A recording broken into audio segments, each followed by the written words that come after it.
engaged. Sometimes we have some disruptions in supplies. You know, we have regular meetings with the military correspondents, and you have been keeping a close eye at what is happening there. And I hope we will keep in touch with you, and you will submit all the data to me and the Defense Ministry with respect to the need for the wounded servicemen to come back to the stationing site to perform all formalities. I saw these questions in the letters, and probably the situation has changed. Either you have the obsolete data, or I have imprecise data. As the Defense Ministry has said, now everything is possible. All the formalities may be performed in hospitals or rehabilitation facilities that are not on the front line. Definitely. I will double-check whether the efforts of providing accommodation and benefits are well established, or whether they have to come back to their stationing site or not. I'll talk to the Defense Minister after the press conf. It must be rectified if it's flawed. With respect to the Fatherland Defendants Foundation, it works very well. Very good people. It's a brilliant team, and I met one of their leaders, and wonderful people, a great team, very upbeat. But their scope is limited, you know, as per their statutory documents. They cannot take direct participation or be directly engaged. And I always was against them channeling and managing funds, but I am in favor at the same time to enhance their rights with respect to the control of what amount is channeled where and what the outcomes may be, inter alia, also in the sphere of rehabilitation. And I will not delve into details now, but I know that the members of parliament, after visiting one of the outlets of this foundation, reported to me, and we will improve the operation of that foundation so that it is a good tool to uphold the interests of all the servicemen participating in the hostilities. You mentioned the huge and crucial role of the volunteers and the kind heart of them. Lots of questions received from them. Madam Marina from the Moscow region asks as follows today. We see a lot of help from the grassroots to the military in procurement and supplies. Why do rank and file people do that, not the government? You know, I have just answered. The government has been tackling that. 99.99% of all the efforts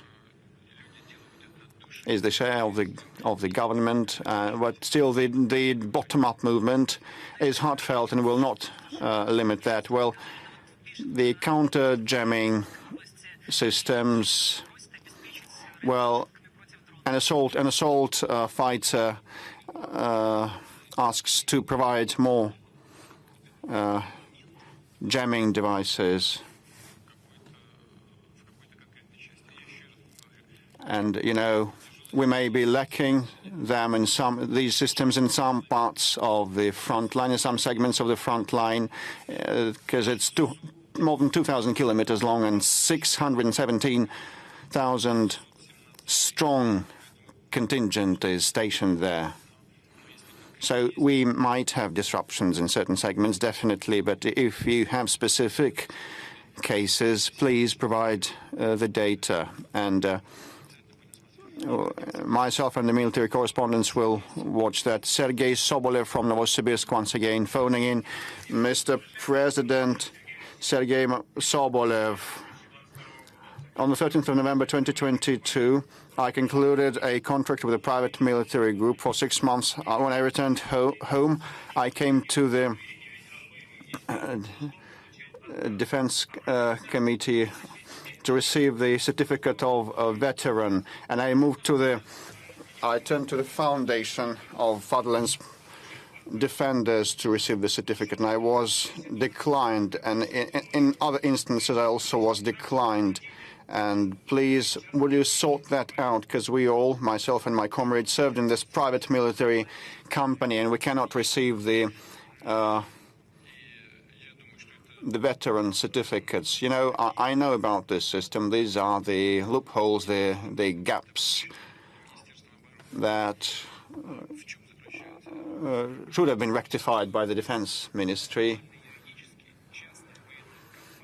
Well, formally and legally, we do not have private military companies as per our law. This is number one. Number two, the contracts of the hostilities participants were not signed with the state, but with the private companies. So commanders of those private military companies were related, were in contact with the government, and the payments were in cash. This is also a problem, and now it is very hard to pin down the exact lists of those private military groups. But I know all these people. I personally have some instances, like some of the children of my acquaintances participated in the warfare from representing these private military companies. And among my milieu, there are people whose children have participated, and some of them lost their lives, sacrificing that for the motherland, being members of the private military groups, and without a doubt, their rights must be reinstated. They are eligible to receive all the social benefits and allowances and all other forms of support granted to other participants of the hostilities. This is my categoric stance. I will not go into detail, but this must be done, and the Defense Ministry knows that, as well as the government. If need be, or probably necessarily, we would have to amend the legislation, and this will be done, and I promise we will do our best and go to great lengths. Now let's call. I can see some running line. One of them has been saying, Yelpatyevo, Yaroslav region, please provide gas supplies. We'll have a look at that. Probably we'll come back to that later, and we may speak about the gasification and Yelpatyevo settlement in the Yaroslav region. And now we'll have a video call out to the village of Beriozovo. Can you hear us? Good afternoon. I'm a service person now situated in Lugansk. Junior Sergeant Yulia Berezova. I always wanted to end up in Donbas as a volunteer. On the 10th of May of 2022, I subscribed the Voluntary Mobilization Act, and I was ascribed to a regiment for the sake of defending our homeland and for the sake of justice. But I was mobilized in the Donetsk People's Republics, not Russia. But, you know, I wanted to have all the benefits on site of my domicile, and I have a certificate of a participant of hostilities in Donetsk Republic, and it's valid only in that republic. And in the federal database, my serial number, my personal number, is inexistent. So we are not represented. We are invisible for the nationwide system. Thank you for your question. You were recruited by the People's Militia of Donetsk People's Republic that are on the front line, on the contact line, participating in the hostilities. And indeed, the point is, the issue is that those who signed contracts when Lugansk and Donetsk People's Republics were not part of the Russian Federation are now in trouble. And the issue is quite relevant. Well, the junior sergeant is a Russian national, I know, and it's especially relevant for those who were not citizens of Russia. Now, the papers that you have make you eligible for benefits in Donetsk and Lugansk People's Republics. These papers may be rendered valid on Russian soil. There is a procedure for that. Or you may receive a brand new package of documents on behalf of the Russian Federation. Now, a commission has been established in Donetsk and Luhansk People's Republics. They already operate. And I believe that there have been about 4,500 people who have confirmed their rights. In the Lugansk People's Republic, there was 17,500 people who also confirmed their rights. And in Donetsk, they have already issued the relevant certificates and IDs. A few thousand of them, in fact. And the same goes for the Lugansk People's Republic. 1,700 IDs have been issued. So we have already started moving along this path, and we will keep working to restore the rights and confirm the rights of the war veterans.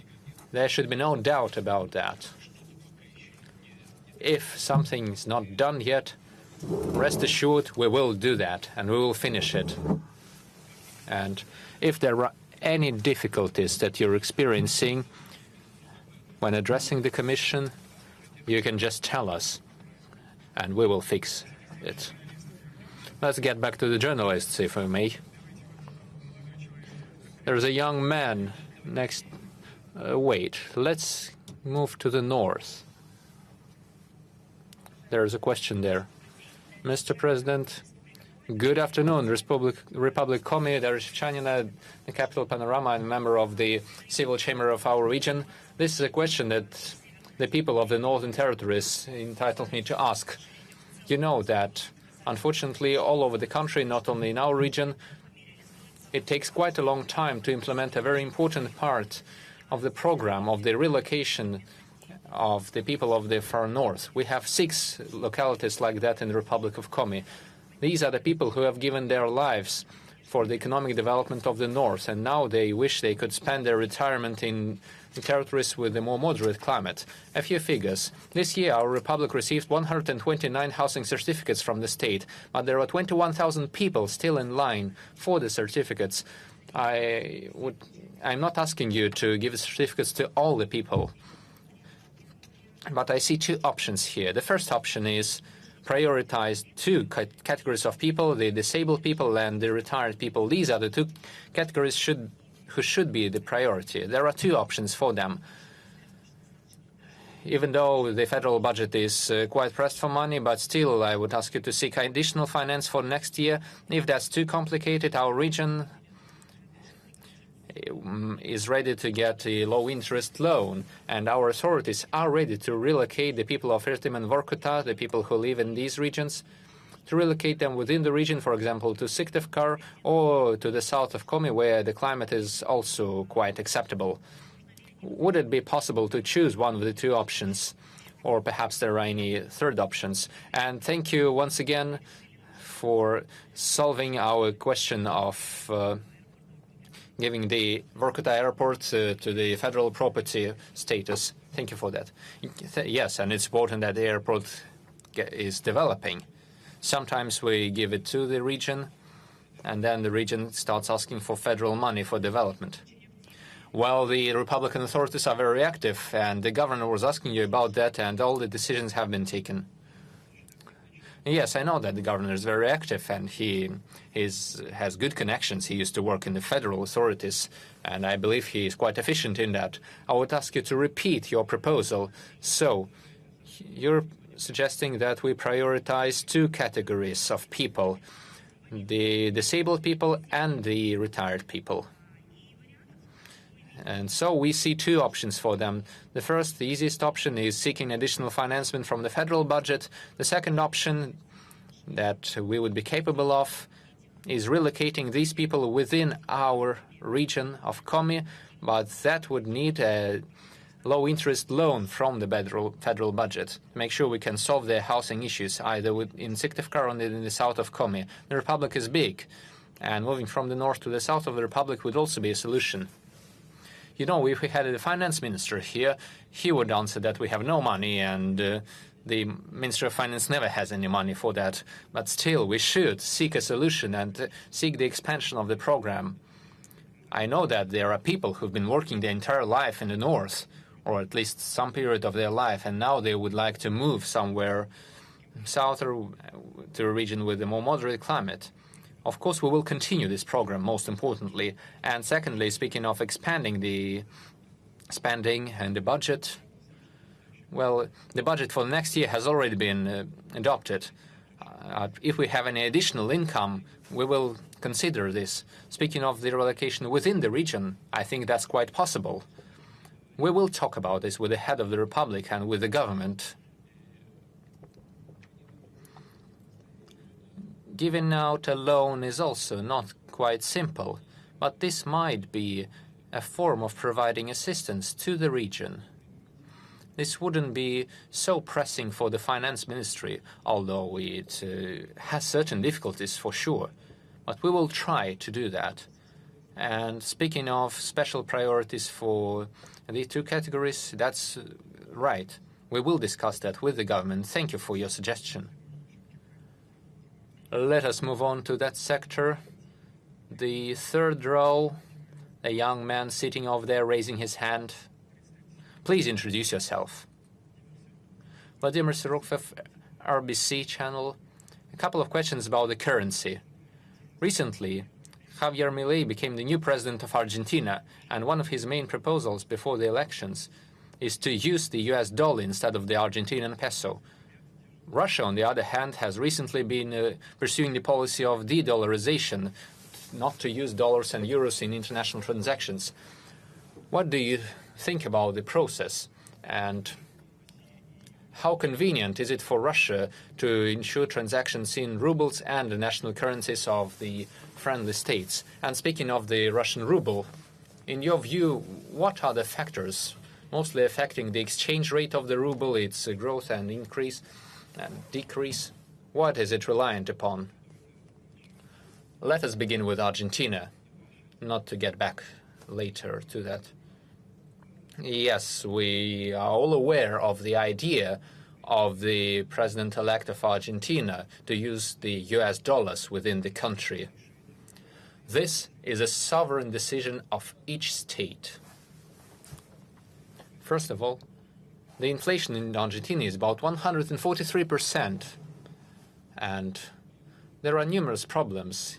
And even the previous authorities were talking about that they have issues with paying back the loans that had been issued to Argentina from various sources. So the logic here is clear. However, this would mean a significant loss of the national sovereignty. If the current Argentinian authorities see no other solution in this financial conundrum, the decision is up to them.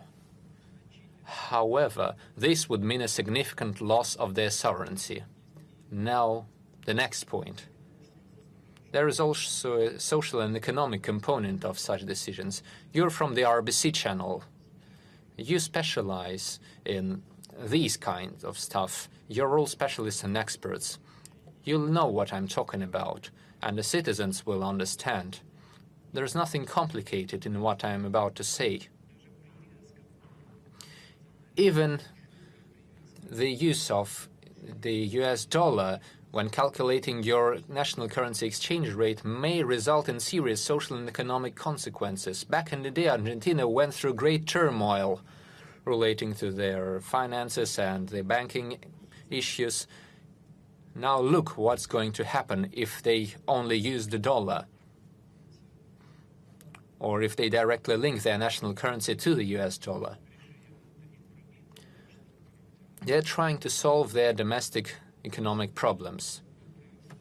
And all governments are always taking into account their social obligations to the citizens. And by the way, I am satisfied to know that the Russian government is dealing with its obligation. Despite the rising expenses for the defense and security, we are fully compliant with all our obligations to the citizens, 100%. Some might say we're not doing enough and more should be done. We were talking to the Republic of Komi about the problems with relocation and so on. But the fact that the state is giving its promises and we stay true to our promises. Now, speaking of the US dollar, they have certain obligations. The retirement benefits, the state employee salaries, and so on and so forth. Generally, there's not enough money. So what would it mean if they started using the dollars? They have their national currency, the peso, and a tool to affect the inflation. That doesn't work perfectly, but still they have the means to balance the healthy economy and their social obligations. Now, if they switch to a foreign currency, they can't print their own money. There's only one way to deal with the inflation: to cut the social expenditure, to cut it everywhere, to cut the salaries, to cut the retirement benefits, the medical expenses, the road infrastructure, the security, and so on. There is no other way if they renounce their national currency. And any government taking such decisions would find itself in a very complicated situation from the point of view of domestic political stability. If they're ready for that, that's their sovereign right. The country is independent and they may take their own decisions. Speaking of us, you see, we're rejecting that. We're not.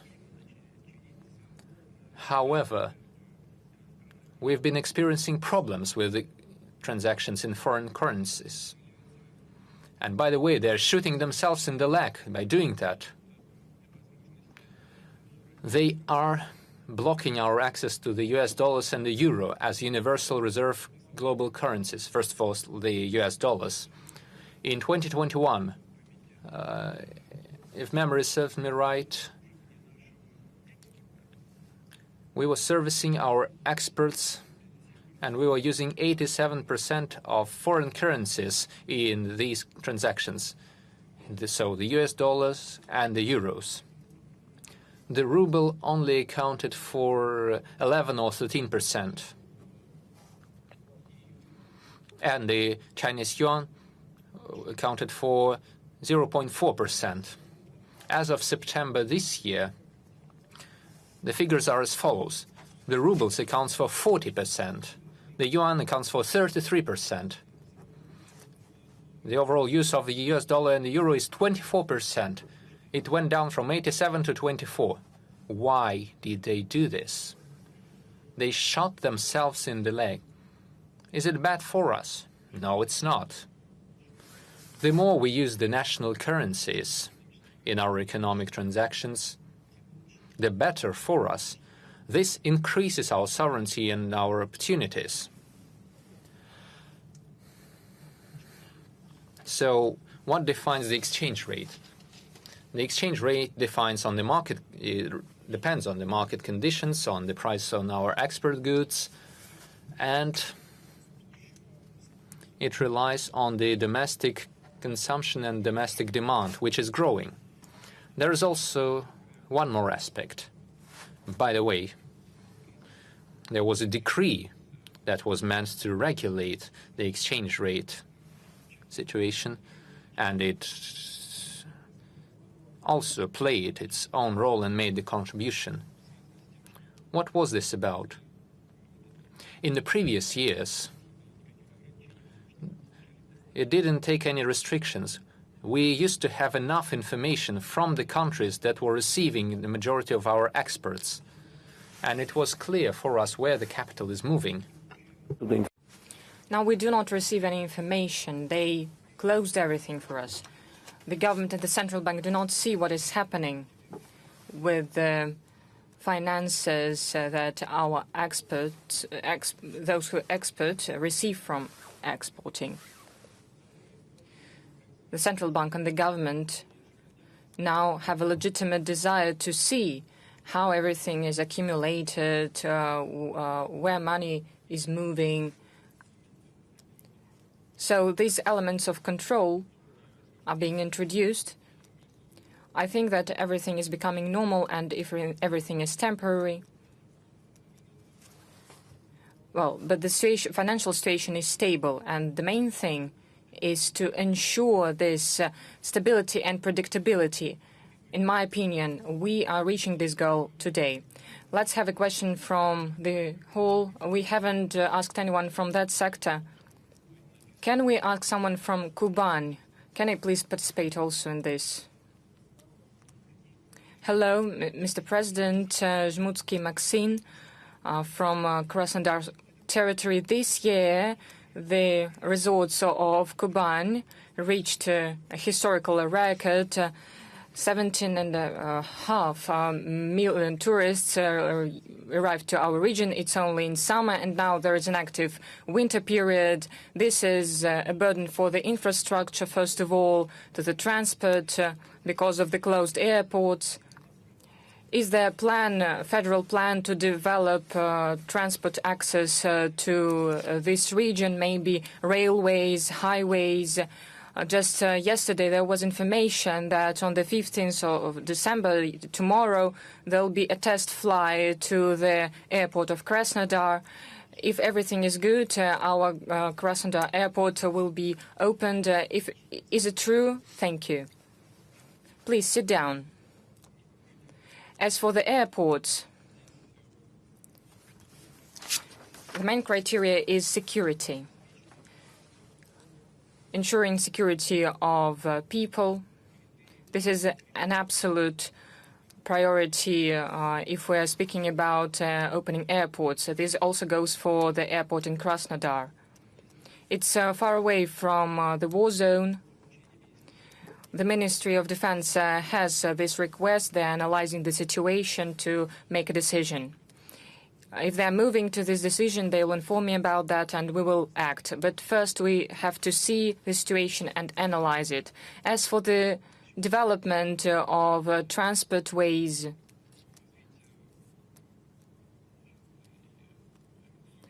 development of aerial transport, railways, highways, everything is being developed. There is a high-speed highway that we are planning to construct. The first stage, Moscow, St. Petersburg, then we'll move to the south. Possibly, and we're thinking about this, the main thing we have to do right now is to create an effective structure that will deal with it, that would create a good business model for development. Everything is possible. The government and the initiators of this process are working on that, thinking about that. They are providing proposals. I'm speaking about Sberbank. The government is also included in this work. If there is a highway between St. Petersburg and Moscow, it will take a little bit more than 2 hours to get to the city, and in Moscow people need more time to go from one part to the other. And as for the south, Krasnodar, Kuban, Stavropol territory and other regions, Crimea, This is also important. That is why we are starting to work on this track, and I hope it will be effective in the future. As for the development of transport for the passengers, it is rising. If we're speaking about passenger transport, aerial transport for passengers, it's more than 16%. Then go railway transport, 10% more. And as for cars, buses, there is a rise of 6.5%. So the volume of passenger transport is increasing dramatically. All those who participate in this process have to think about the coming tourist season, to do everything to ensure the interest of the people to develop the internal tourism. It is developing already at a good pace, and I would like to thank everyone who works in this sphere, those who work in Kuban. Thank you for increasing the quality of their work, and I hope it will continue. Let's have one more question. Please, there is a person in the first row, live. The first row, yes. Alexander Yunashel, live. There are a lot of military correspondents here, and it is demanded a lot from them. But there are some articles of the criminal code. For killing, there is 12 years, and sometimes 14 years are given to extortion on the internet. For instance, let's take a history of journalists. There is a case with the bank with the banker Ushakov. So what are you saying? You are trying to justify this journalist? No, I'm not trying to justify anyone. I'm just giving the facts. Let's speak about her actions. Maybe we should change some articles of the criminal code. Maybe we should change the limits of the limits. When is this limit? When the criminals are really punished, and when we are starting witch hunt? Well, I do not know all the details of the situation. What has she done? What the journalist Bayazitova, what has she done? Maybe she was working for the opposition. Or what has she done to hunt for her? No one is hunting her. Lawyers know that law is dura est lex, and the law is dire one. And I know that there are different crimes and sometimes 12, 14 years are given to the people. I know about this, but I was really shocked. It's too much, and it is obvious. In many countries, economic crimes, tax crimes, anti-monopoly crimes, fighting cartels, these imprisonment terms are being summed up, and people receive up to 100 years. Why is this happening? Because the society and the legislators think that at some stage of the development of the society, of the economy, the social threat of these actions is so big that legislators think that the adequate reaction is needed to stop such illegal actions. Let's take this case and other cases. I am a citizen, and I also have questions. Why would we put someone? What would we imprison someone for 14 years? There was an ex-minister, and he received like 19 years of imprisonment for some violations. What was done by him and by this woman is bad, but giving them 19 years of imprisonment, is too much. So legislators have to think about that. It is necessary to think about this. But there is still this law, and we need to implement it. We know there is a film that we love very much. The station, Belarusian station, where Papanov represents an enterprise, and he is always in a confrontation with a young director. He asks him to violate some kind of instruction. And the hero of Papanov says, "You're so young and energetic. Maybe you are right. Then go and make everything to cancel this instruction. And still, if there is this instruction, I'll do everything to implement it." The stability of the legal system is important, and the society understands how it works and how the society evaluates what was done. But it doesn't mean that we shouldn't change anything. I agree with you. I'll ask the legislators, the State Duma, to make another evaluation and to react. I agree with you.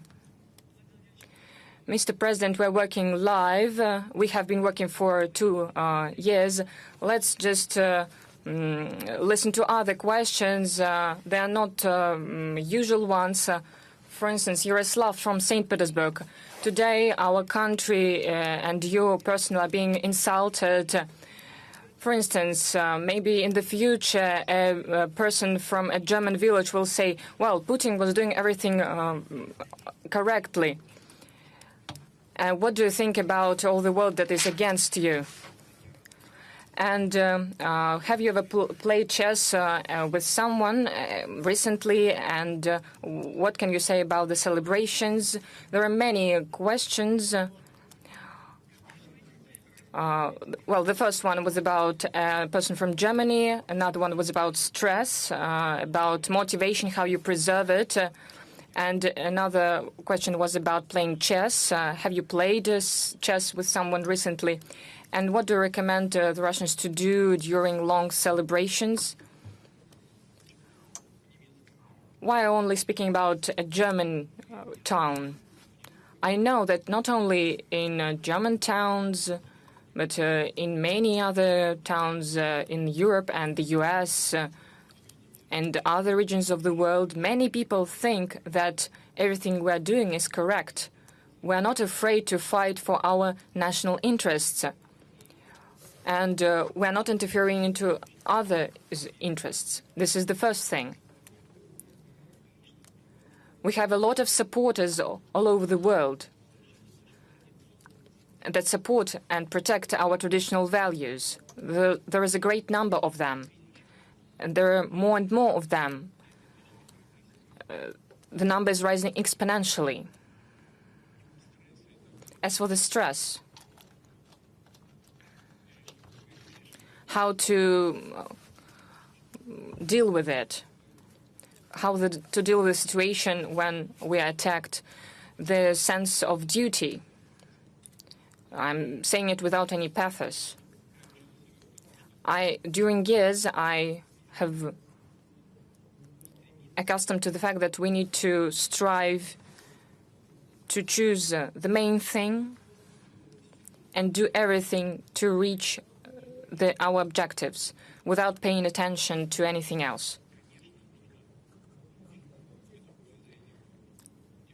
Of course, we need to have a wide vision to analyze everything, but we should be confidently moving towards our objective. I'm confident of what I'm doing. As for the chess, well, I have recently asked a young boy, well, let's play chess. And he said, okay, let's do it. And I asked him, what do you think, I will win? And he looked at me, possibly not. Well, not possibly. So we should always work and to improve. I'm trying to do that. What about the new year? I think we should pay attention to our family,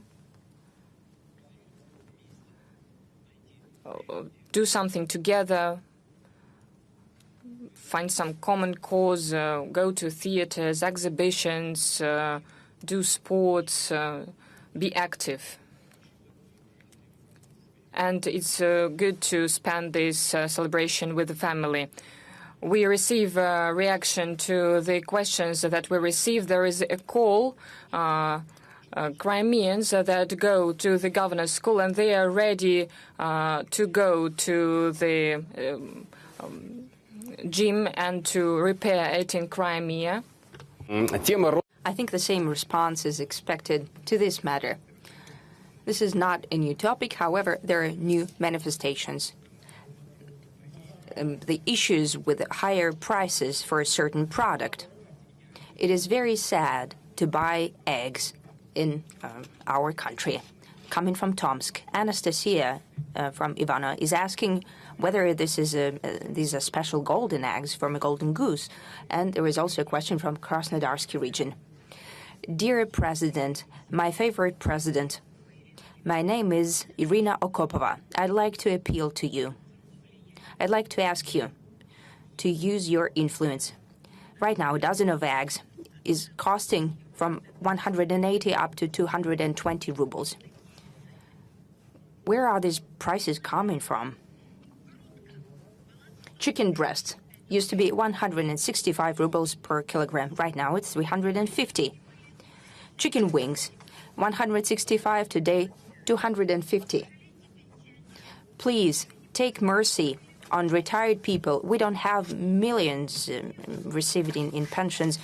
Please do something about it. It's too bad that you're doing this only once a year. We need to have a 3 times a year hotline call-in so that people can appeal to you. Thank you so much, and I hope that you'll help me. Dear Irina, you mentioned that we're doing this only once a year. However, believe me, I've just spoken quite recently to the agricultural minister asking about egg prices. They're saying that everything's fine with these eggs. And he spoke very honestly. And I said that citizens have issues with that egg prices, 40% price hike, as well as chicken meat. Well, what happened is that we have a certain increase, it's not that much, but increase in salaries. So there is higher demand. So that used to be a rather cheap source of protein. It's very popular. I'm very happy to eat a sunny side up. I could eat a dozen of them at breakfast. Well, what happened is that there is greater demand. However, the production did not. Second, import was not allowed in the necessary scale. Now we have proposals coming in from Turkey. We have good relations, especially economic relations and in agricultural sphere with other countries. Belarus is offering. However, it wasn't opened in time. We need to do that within Eurasian Economic Union, and I think the decision was recently made, and well, it must be done in December. And the situation, without a doubt, will improve. I truly hope that it will happen so, because at least 2 weeks ago we had this conversation with the Minister of Agriculture. I'm very sorry. Please accept my apologies for that. This is a shortcoming in the work of the government. Some people say that it's not so, but I do believe that it is so, that we did not allow for a greater scale of import, hoping that they can earn more money, I guess. I promise that the situation will come back. Utilities prices are also concerning our citizens. Some people are saying that the light at the end of the tunnel is now higher in price right now. Some people are saying that the utilities are growing higher than the pensions, greater than 7%. Okay, would like to. Mr. President, in 2024, we retired people are going to have an increase of pensions by 7.5%. At the same time, since June 2024, Novosibirsk is going to increase the utilities prices from 9 up to 14%. That means those 7.5% will be annihilated as for our increase in pensions. I'd like to give you the document proving that, coming from our governor. With respect,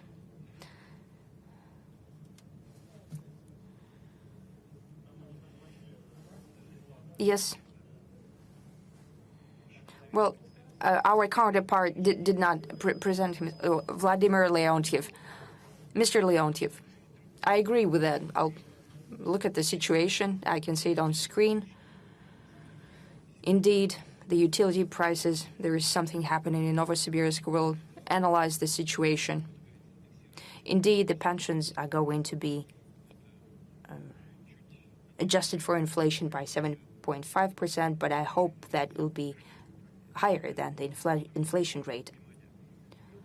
But what I wanted to point out is that we have adjusted quite recently, I think in December 2022, we have adjusted the pensions by 10%, 10-something percent. Then in spring, there was yet another adjustment of 4.5% adjustment for inflation. And since the beginning of this year, we're going to have yet another increase by 7.5%. However, the utility prices were not increased since June last year, and the increase is planned only in July 2024. That means that the utility prices have been the same for 1.5 years, and there were 5 adjustments of pensions. And overall, that means more than 23% of pension adjustment. It seems so, yes.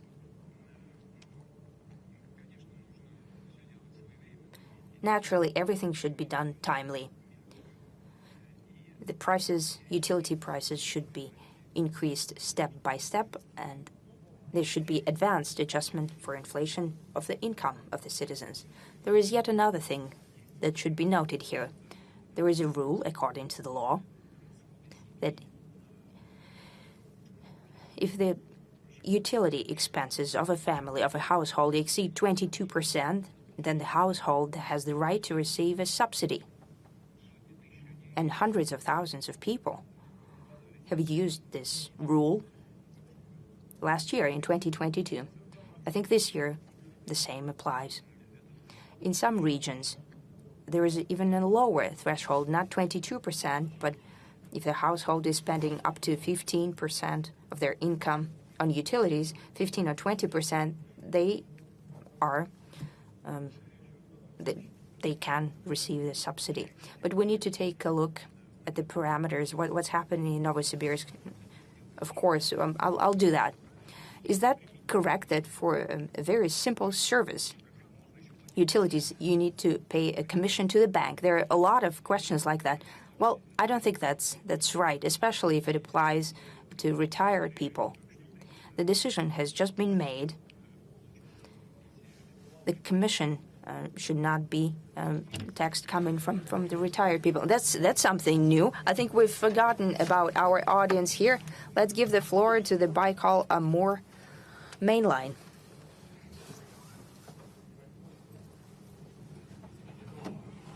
They will help you to hold the mic. Blagoveshensky, our gate to China, Irina Voroshilova from Amurskaya Pravda newspaper. Mr. President, our question is the following. Next year, we'll celebrate since 50-year anniversary of the construction site of the century, Baikal-Amur main line. That used to be its name. Now, this main line is divided between two railways. Do you think that it's time to bring back this BAM railroad? Now we have BAM 2, BAM 3 railroads. They're very important for us. What do you mean to bring it back on the map? What do you mean by that? There is no BAM right now. There used to be, indeed, a BAM railroad, Baikal-Amur main line. That used to be the name. And now this main line is divided between East Siberian Railway and part of Far Eastern Railway. So, per se, there is no BAM on the map. And now there is an organization with hundreds of thousands of people from the post-Soviet space that suggesting to create a Baikal-Amur main line from Tashkent station to Soviet Haven, and that would allow to speed up implementation of BAM 2 and BAM 3 projects and give beginning to building of new railroads in the east of the country. You know, I don't think I've ever paid attention to the fact that for the first time I'm hearing that there is such an issue that BAM main line is divided between different railroads, because still it all belongs to the Russian Railways company. The head of the company never mentioned that there is such an issue. Still, I'll have a conversation with him, as well as Minister of Transport Savelyev, and with other people as well. If they think that it needs to be brought under one roof, I don't mind. I understand that making it one main line from Tashkent station to Sovgavin station, well, I understand the idea, but it should be initiated by the Ministry of Transportation or the Russian Railways company. No one ever posed this question. Well, it's okay. I'll have a conversation with the relevant authorities, with Russian railroads and with the Ministry of Transportation. I was never against it. If it's necessary, well, why not do it? For the first time, I'm hearing that. Would it help new construction projects? I don't think I really understand how it can help that. They're always having trouble trying to figure out who will be building what and on what conditions. Well, that Deputy Prime Minister Kusnulin is responsible for that. In general, I'm aware of what is happening. I hope that the work is being done. It's hard to do. The conditions are quite tough, but all the goals will be achieved. I promise you that I'll take a look at that issue, but it's the first time that I'm hearing that there is such an issue, especially if it's coming from those who were responsible for it, from the BAM community. Yes, the 50-year anniversary should be celebrated properly. Thank you very much. Let's respect other people. Take a look at how many questions need to be asked. Can we go back to BRICS Tatarstan? What kind of questions do you have?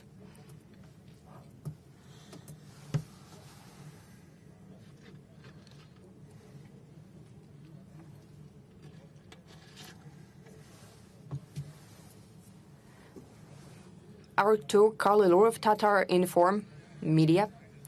As we know, BRICS will take place in Kazan, in our city. The first question is, what kind of impact will the BRICS will have on the rules-based world order? First and foremost, Western rules, as we understand. The second thing, the choice of Kazan, the capital of Tatarstan. Does it have to do with the fact that now Kazan is becoming a certain diplomatic hub in relations with Eastern countries and the Muslim countries? Well, that's not the case. It has to do with the fact that Tatarstan is developing very well, and Kazan is one of the best examples of such development. The conditions, good conditions, have been created by the previous president and the current president. There, Mr. Minikanov is working very well. I remember when I traveled with Mr. Shaimiev, we were looking at houses, and you know what made me happy back then? They couldn't even be called houses, but they were more like huts. But when we came in, it was very clean. I still have that feeling of respect for the people who were living very modestly, but they were very clean and very organized. That's the level of the culture of people.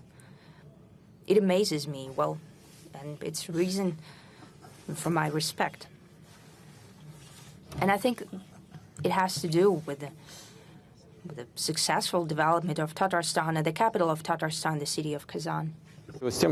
Undergoing steady development and being in a good shape with well-developed infrastructure. Kazan hosted a number of major international sports and political events, and naturally it becomes a gravity center or a hub for multilateral meetings. And Tatarstan is a multi-ethnic and multi-religious republic with a well-established balance between the creeds. It is a good model for the rest of the country, so this is why we opted for this city. And with respect to the rules-based world order, these rules are inexistent because they change on a daily basis depending on political expediencies and immediate interests of some of the stakeholders. How shall that impact the situation? Well, things will develop in the necessary, in the right direction. It will demonstrate that there are very many forces in the world, very many powerful nations that want to live guarded not by the unwritten rules, but rather, on the contrary, by the rules of the United Nations Charter and other statutory tenets, and being guided by the interests thereof and of their partners, without establishing military alliances, create the context for effective, mutually advantageous development. This will be at the heart of Russia's presidency in BRICS. What airplanes, what aircraft shall we use to fly to that summit? Because a heavy blow was dealt to the aviation and aircraft construction.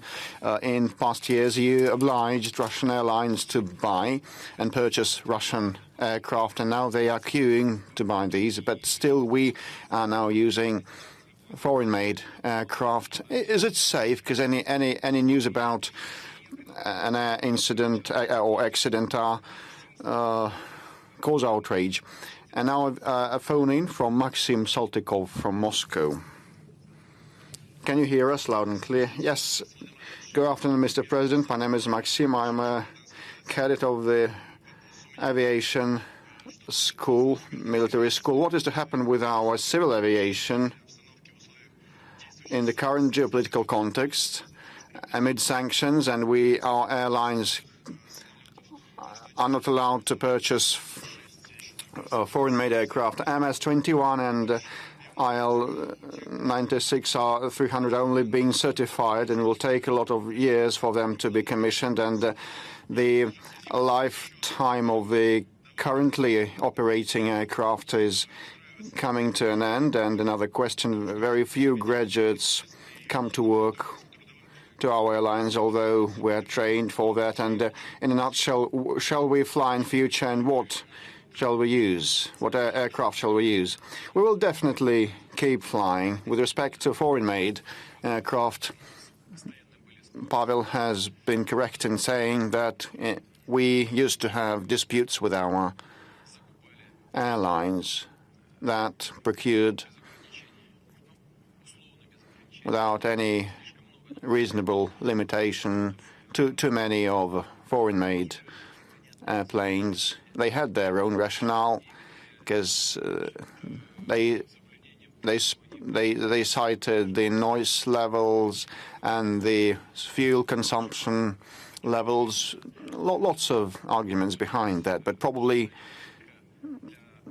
it would have been better that proper market for Russian-made aircraft had been established. We have had some achievements, but our fleet is overloaded with with foreign makes, and I think our companies acted correctly. They did not respond to the unlawful action on the part of the leasing companies and operators. But no one wants to lose money in part of these aircraft. We repurchase, we buy them back, and they become the property of Russian airlines. We also need to enhance our own capability in aircraft building. And I hope that all the plans of ours, and we have around 1,000 aircraft in the pipeline till 2030, MS-21, and re-equipping the current aerial vehicles with Russian-made engines, PD, and we should start manufacturing PD-35 engine with more powerful thrust, and we will have the opportunity to increase the number of long-range aircraft, including Il-96-400, which already is in operation, the cargo version of it. It's a bit longer, so we must work hard, and we have the potential to implement all our plans.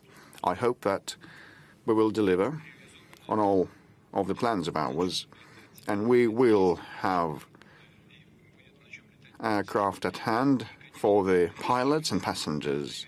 And with respect to small scale or regional aviation, we also must develop that capability. A question from the room, from the hall. I saw New York Times. Please, will no, Lin Xinhua first, and then New York Times.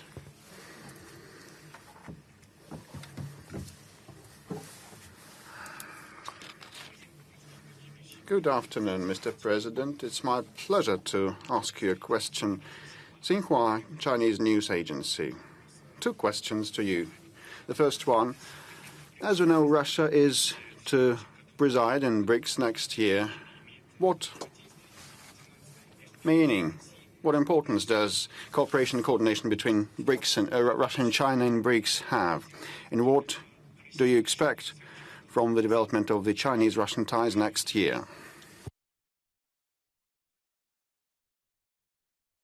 Well, we know. Please have a seat. We know, and I have to repeat, that our level of interaction with the PRC is unparalleledly high, and we hope to reach $200 billion of mutual trade next year.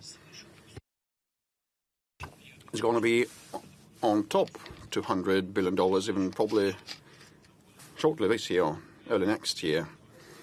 And in the first quarter, we will attain the $220 billion of bilateral trade.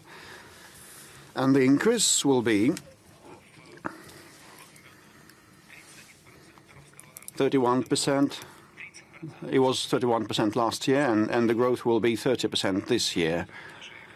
We have been pursuing our economic ties in various sectors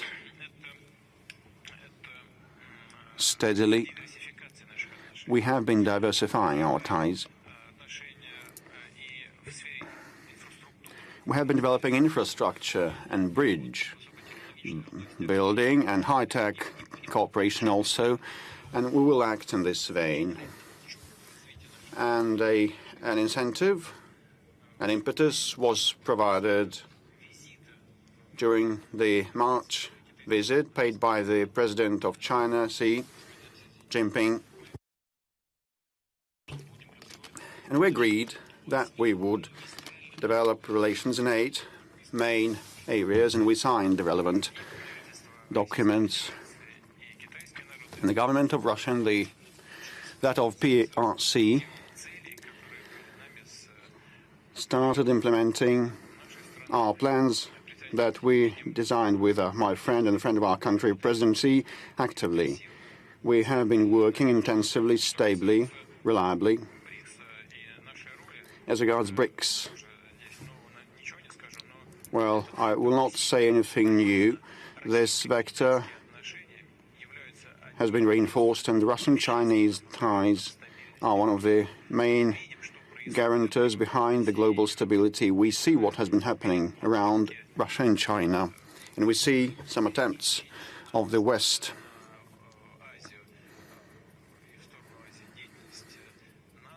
to switch NATO eastwise, and that definitely is beyond their statutory scope. North Atlantic is called North Atlantic. Why do they want to come to Asia?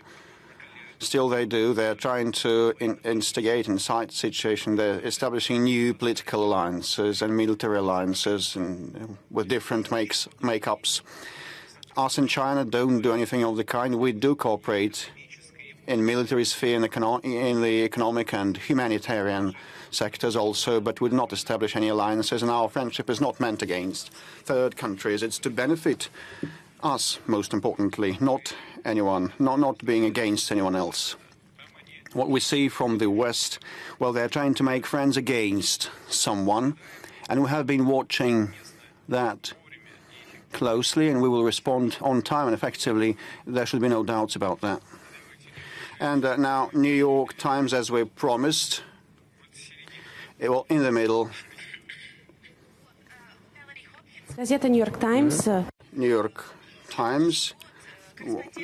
Gally Hopkins, for more than a year, Western correspondents and journalists could not attend such events, and I'm so glad that we can participate. It's all Peskov's fault. But let me please, I'm a democratic person. I'm a democratic man. Well, we'll be talking that, we'll be discussing that. Can I ask a question in English, please?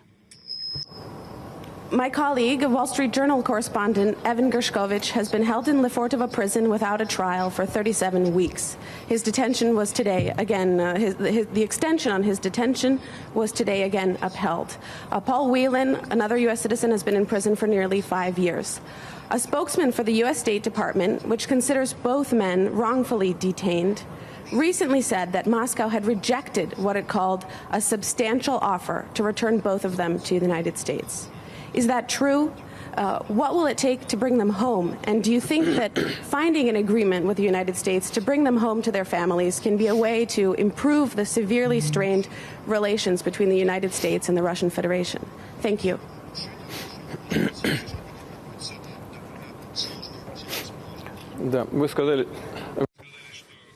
Well, you have mentioned that your colleague from an Austrian agency,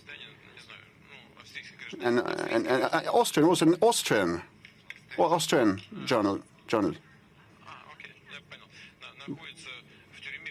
Well, he is detained without trial. He has been in detention without trial, and you said that his detention was extended.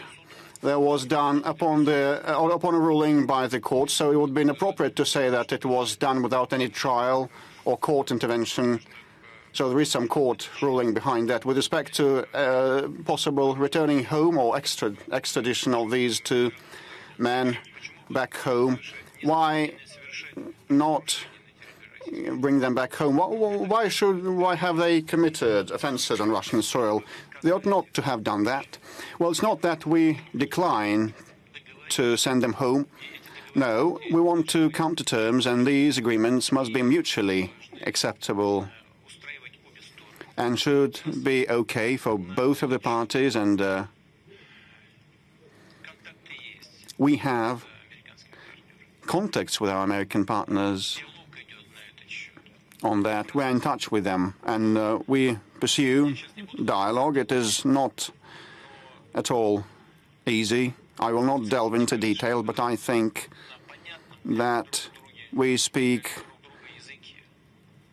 the language that both sides understand, mutually understandable language. I hope we'll find a mutually acceptable solution, but the American side should also listen to us and make a decision that would be satisfactory for the Russian side also. Well, humanitarian grounds must underpin these agreements and decisions, definitely. I agree with you. Mr. President, now we are in the winter and switching and swapping from a topic to another, and everybody is ailing, and our Russian medical agency has been registering an upswing in COVID and measles, measles has become 300 times more active, the incidence of it, and probably there is a shortage of vaccines. And a letter from the Samara region that they don't have vaccines against measles and other diseases for more than 4 months. And a lot of our nationals need Western medicines that are not available here, and there are sometimes no analogues, no substitutes. And how can we adapt, and whether we receive, whether we are successful in that or not? Thank you. Speaking of the vaccines for measles, parotitis, and rubella, I think that this is quite a technical problem that we've been experiencing, and this is quite regrettable. Here's the reason. The reason is related to eggs, as weird as it may seem. The measles vaccine production is based on the use of egg protein, and to ensure the sufficient supply for the medical production, we need high-quality raw materials, and we need access to that. And we didn't ensure that in due time. That's the first point. Now, second point. The decisions have been taken, and I think very soon this will stop being a problem, and the solution will be made. You mentioned the three-component vaccine for measles, rubella, and parotitis, and yes, I think the solution will be found as soon as possible. There is no problem with the vaccination in the vaccine supply. A solution will be found very soon. And by the way, the surge in the measles is seen all over the world, and it happens every 4 years. What is the reason? Unfortunately, the reason is the low level of vaccination in the countries of origin of labor migrants, including Ukraine, since millions of people have moved from Ukraine into Russia. The vaccination level in Ukraine is very low. It was like that, and now it's even lower, and that's an actual problem for us. And there was our own technical issue that we experienced. But I hope, and I was told, and I'm being told by our specialists, that solutions have been found. Yes, we know that a number of companies have left the Russian market, and that is a problem. However, among the vital medications, I think there's a list of 14 positions on the list, and our industry is active. We're not closing down the imports of medication. Our healthcare ministry and the government are aware of the problems. A special commission has been established on the import substitution. The commission is active, and the commission assures me that they understand the situation. They are doing and will do everything to ensure the interests of the people who require certain medications. Speaking of the substitution, yes, sometimes certain medications don't work for a certain person. The industry should be working, the doctors should be working. Sometimes there are certain psychological changes when people get used to a certain type of medication or a certain brand name, but it's important that a person can trust or believe in a certain medication. We will produce our own positions. We will not rely wholly on the imports. The primary healthcare is also important. You are mentioning the large cities and small cities, that there is a lack of doctors and nurses. Let's call Yegor Permina from the Sverdlovsk region, from the Rechtinsky village. Yegor, if you hear us, please ask your question. Hello, distinguished Mr. President. My name is Yegor. I'm from the Sverdlovsk region, Rechtinsky village. We have a problem in healthcare, or rather lack thereof. The authorities are actively pursuing the infrastructure projects, but not the hospitals. The hospitals are in complete ruin. The salaries and the condition are very poor. Most of the buildings were built in the Soviet times, and they're collapsing in front of our eyes. We cannot receive good medical care. We're asking for your help. This was the Sverdlovsk region.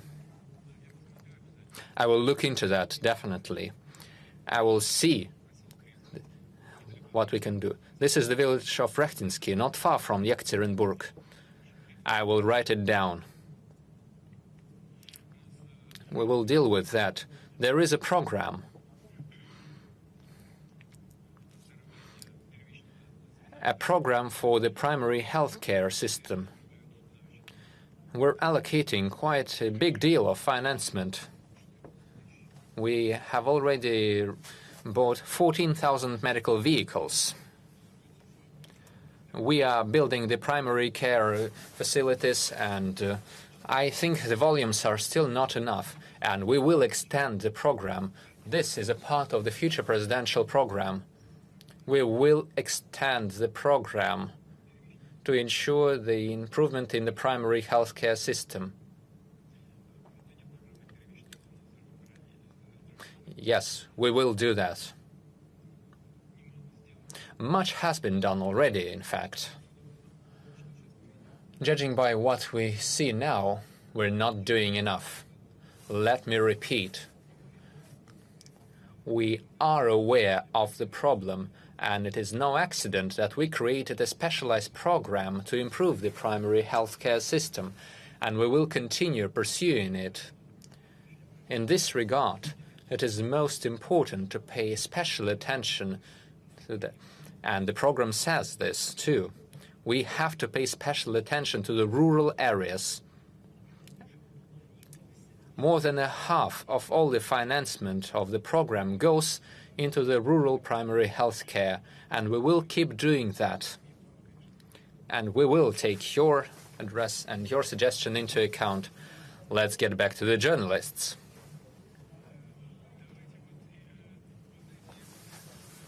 Let's take a question from RT on this side. They're sitting just at the edge, quite unnoticeable. Thank you, Mr. Peskov, Mr. Putin. Thank you, Murat Gazdeev, Russia Today TV channel. A relevant question for us as an international TV channel, and a question relevant for our multinational country. What do you think of the growing nationalism, both in Russia and all over the world? Not just nationalism, but also anti-Semitism. This is not a problem on the front line. In the trenches, we have people all together, Jews, Christians, Muslims, and they all work together. But as soon as you leave the war zone, you see this, both in Russia and all over the world. You see this as a current pressing issue. What should we do, Mr. Putin? You know, there's been a recent public poll by the Russian Center. Please take your seat. The polls say that 96% of the Russian citizens believe that the interconfessional and interethnical agreement in our country is a great competitive advantage of Russia compared to other parts of the world. And it is true. First of all, this is due to, yes, I'll go back to the topic of our traditional values. This is, first of all, due to our traditional values. The traditional belief systems make a great contribution in preserving the situation, in preserving the relations between the various ethnicities and religions. Speaking of the spike in anti-Islamism sentiments, anti-Semitism and Russophobia and other sentiments like that, I must say that it is true that these trends are on the rise. And here's the reason, as I see it. I believe that the people are experiencing certain types of injustice. Take a look at Gaza. All over the Islamic world, there's been a certain reaction, and therefore there has been a surge in the number of people who are quite radical. The growth is apparent. The numbers are growing.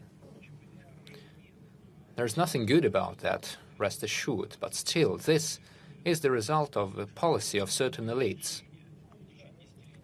This is the result of the issues of justice, or rather lack of justice for the Palestinian issue for decades. The reaction of the Islamic world, and therefore the growth of certain phobias. This is very bad. In our country, as I mentioned, the confessions, the traditional religions and values play an important role, but still, it is also important to remember that we are pursuing a balanced domestic policy as well as a balanced international policy. And we are doing what we can in order to ensure justice in all the areas, and I believe that the people really appreciate that. And that is why the situation in our country is also balanced. Speaking of anti-Russian sentiment, this is one of the vectors of the fight against Russia. Yes, this is a thing in the world. Domestically, we should do everything to ensure this doesn't appear in our country. We should immediately stop any attempts to destabilize the society from within. And that's what we've been doing. TF1, I think, is that the French TV channel? Yes, TF1. In the middle sector, please.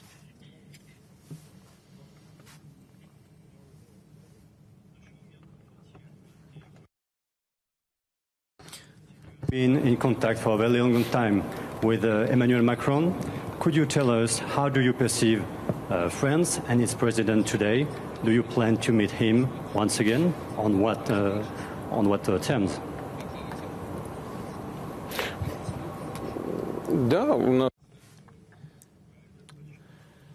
Yes, we have, and we used to have very good working relations with them. I visited France and Mr. Macron visited Russia. We have always had a very rich agenda, both bilaterally and multilaterally. And we are ready to continue our cooperation with France. But at a certain point, the French president ceased all relations with us. We didn't stop it. I didn't. He did. If there's an interest, we're ready to pursue that. If there's no interest, we can do without them. That's it. There's nothing unusual here. We are not avoiding any contacts, rest assured. But if the European countries and the French president in particular are unwilling to talk to us, there is no issue here. If he says no, it's fine for us. We have our own things to do. If they're interested, we are ready. We have the Komsomolskaya Pravda. No, let's go to the Magadan region instead. And please, do not be so loud, or we will have quite a mess here. I'm sorry, but practice shows that this works. Thank you, Alexander Orlov, Kolyma Plus channel, Magadan region. Thank you. Good afternoon, Mr. President. First of all, let me know that the region of Magadan can really feel the support of the Russian government. We see that the federal projects in our region are being implemented, and this has a positive effect. And this has a positive effect on the attitude of our population towards the president. And this also affects my own sentiments. We all support your decision to run for the election next year. As long as I remember, you've always been in power. I could say it like that. Thank you. Now let me move to the question. The first question is as follows. For our region, it's important to feel connected to the rest of the country. Few people from the Far East and the Magadan region can spend their vacation in their own region. But there are certain difficulties. Magadan has 3 subsidized travel directions to Petropavlovsk, to Blagoveshchensk and to Moscow. However, Khabarovsk and Novosibirsk are not part of the subsidized travel programs, and a single trip can take over 24 hours, and it can be quite costly for us. For example, it's much cheaper for us to come to Moscow rather than to Khabarovsk, which is very close to us. And people like me, who have no children, have no disabilities, and those who are older than 22 do not get any discounts. I suggest that you get some children to get your discounts. That's the solution, I think. Then you will have access to the reduced rates. You're such a nice young man. I don't think you'll have issues. Oh, thank you. So, coming back to my question, would it be possible to expand the number of subsidized travel routes from the Far East? I think this would also help us improve the tourism. So that's the first question. And the second one, I think everyone from the North and the Far East can tell that we also receive the additional benefits to our salaries. That's no secret, and the regions are choosing their own benefits. But overall, it takes about 5 years to get the maximum benefits. We people who were born and who work in the Far East, as well as the experts that come to this region, have to reach this coefficient. We do not receive it. Can we return to the legislation that existed before? Those who were born in the Far East and in the extreme North could receive this coefficients. Could we return to that legislation? Yes, I understand this question. It is being discussed in the government. This is what I would do. I wouldn't wait for the term or for working or living in the region. It would make people stay in the Far East, which is useful for the country, and Russia needs it. This is just the problem of the fiscal capacities and the federal budget. We will think about that. I'll ask the government to return it to the agenda. As for the plane tariffs, they will be prolonged. It is usually done at the end of the year after my consultations with Aeroflot, first of all, and other companies with the Ministry of Transport. We will prolong these tariffs. I understand you very well. It would be good to widen them. It will require additional financing from the budget. We will think about this, but we will prolong it, rest assured. But the volume is enormous. And the Far East is an entire world, separate world. It's the distances are so big that it is really hard to move around the region, but we'll try to solve this problem. Thank you. I see Veliki Novgorod. There is a woman sitting there, and, well, she acted like she has nothing to do with it. Natalia Khmelyova, the regional TV. We have a question about healthcare in our region. The situation is improving. We are buying equipment. Young experts are being supported, but a considerable part of mortality is connected to the cardiac diseases, heart diseases. There is a question about federal program. Maybe we could create a federal program to create heart centers in this region. It could be very good for our regions, and I think our other regions will support us. We cannot do it without federal support. I'll talk to Sergei Nikitin with the governor and with the Ministry of Healthcare. Maybe we will not create a separate program for heart diseases. We have a special program for oncology, and it is functioning. But heart diseases is one of the problems, one of the reasons of high mortality. We will look into that. The first thing we need to do is to prolong the program related to the development of the primary health care. And maybe in this program we will have special programs, small programs for the people with the risks of such diseases, to treat them, to provide rehabilitation. We'll look into that. Minister of Healthcare is really concerned about heart diseases and is working on this issue actively. And now the mortality rate is getting lower. We'll look into that. Komsomolskaya Pravda, please give the microphone. Alexander Gamov, Komsomolskaya Pravda, radio and website. Thank you for supporting the initiative of Mr. Zanin, a military correspondent who is now in Donbas. He proposed to use the authority, the experience, and the knowledge of the heroes of the special military operation to be used, to use it in the patriotic education of our children. Well, my question is, why, Mr. President, we need a new history book for teaching at schools? What is the difference?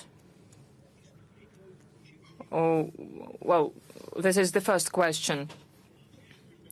Next year, we are going to celebrate 80 years of the end of Leningrad blockade, 10 years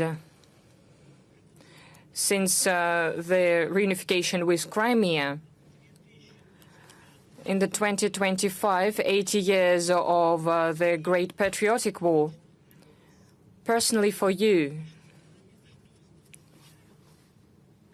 what all of these events mean? Well, and as I have a microphone, in 2025, it will be 100 years of Komsomolskaya Pravda, and we invite you for the anniversary. Maybe you could ask your press secretary to include it into your schedule, and we will wait for you. Thank you. Thank you for the invitation. Well, we'll have to wait for the 2025. Historically, it's not so far away.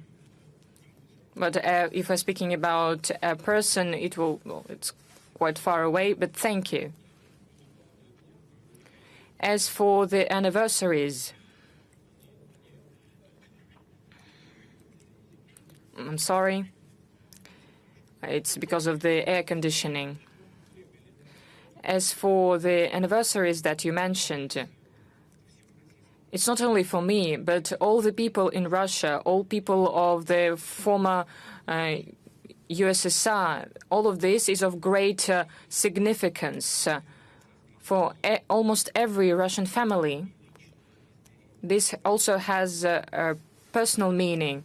For instance, in the cemetery of Peskarova in St. Petersburg, my elder brother is buried. I have never seen him because I was born much later. But it is also meaningful for me personally.